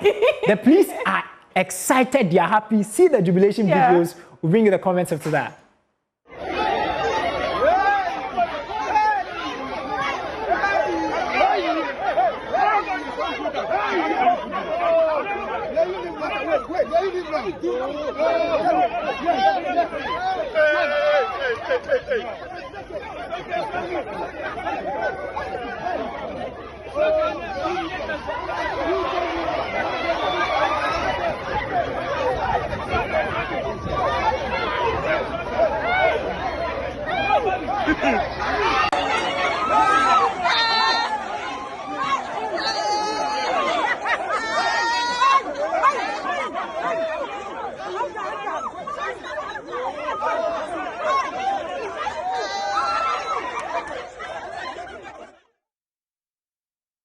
Charlie, Jackie, have you seen some before? I haven't. The last time somebody was taken usually out of this office. happens in church and all that when there's like I don't know, but never. To Sweetie, you have like been that. a journalist most parts of your life. Have you ever seen somebody being dismissed and it's given a certain vibe of we've broken away, Independence Day is here, we are Charlie?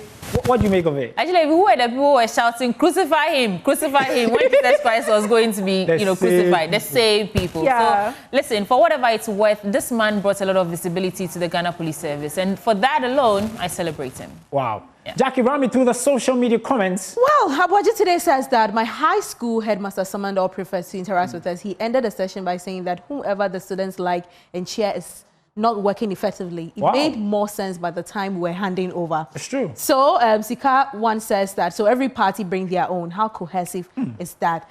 Colin says that Dampare did an excellent job. Nobody can be compared to him in Ghana. And yeah, politics, Dampare did an amazing work. And Bane says that politics. And Wood says that Dampare failed to account for the killings during 2020 elections, which might have caused him to be sad. Well, we don't know, but everybody is talking about that. I remember on Friday Pulse, Alex Mensah talked about the fact that he believes that when Dampare was in office, everything was centralized. So they're hoping that everything will be decentralized now. There are a lot of issues that everybody is bringing up. Yeah. I mean, that's social media for you. Everybody has their own speculation. The next story is one that, I sue you, I sue you. And I see you back. You sue me, I sue you. I see you back. Charlie, we all know about how the Office of the Special Prosecutor issued an arrest, a warrant, bench warrant for former finance minister. Declared him wanted. Yeah, declared him wanted. Thank you for that. Yeah. And, of course, he later replied that he's out of the country for medical reasons and all of that. We were waiting for his return. Only for us to see this morning. That was over the weekend. Over the weekend? Yes. He said he's suing the OSP. Wow. Yes, for declaring him wanted. that if I come and do a show and somebody tells me my English is not good, I sue you back. Right? My salary is not good, I sue my boss sues me back. What has social media got to say on that, Jackie? Well, let me start with this. Memolo says that if they don't arrest this guy with any reason at all, the Cathedral High shouldn't be spared. Now he's rather suing people under the influence of the Winneba Prophet. Miss Asay said that this man, interesting twist, you that they say come and answer for your sins. God have mercy on this country. Last comment says that, Big Boo says that there's a saying in the Ghanaian local dialects, but I'm going to write it in English. Someone should kindly translate it. If any animal is about to die, it struggles. That's what is happening to Ken right now. Translate this for... I say, Abua Bibi wa. Oh, yeah, then. Now pray. Man, I mean, everybody's just saying that perhaps this time is up. If I'm wrong, just correct me in the comment section. But yeah, but of course, guys, we love bringing you this segment of the of the morning show. We love doing it, and as I mentioned, I just like this wonderful lady here who does it. This wonderful gentleman. And I fans, guys, I want to say thank you for joining us on In the Trends with me, Derek, Elom, Ashilevi, and the ever beautiful, ravishing, dazzling, sizzling Jacqueline and Sumai. Tweety takeover from us. You guys are such a delight to watch. You should have asked me what I thought about this "sue me, I see you back" issue. I thought it's interesting that the OSP's response did not actually address anything that Ken Ofori-Atta's lawsuit was asking for. Instead, they said, well, you appear before us on the 2nd of June, or we'll re-enter your name as a wanted person. Wow, I see you back. But that's the show for this morning on the AM show. A few dedications going out. The first one from Benjamin Akapo to his niece, Nana Ekuya in Kumasi. He says, God richly bless you. Happy birthday. And there's another one coming here from Kwame Nkrumah Botsio. Happy birthday to the lovely Mrs. Patricia Botsio, from your husband, children, and in-laws. They say happy birthday to you, madam. You are loved and celebrated. Well, that's our show for today, Monday, the 17th of March, 2025. We are back on your screens tomorrow, 6 a.m. to 10 a.m. For now, stay, because we will serve you news desk. But right now...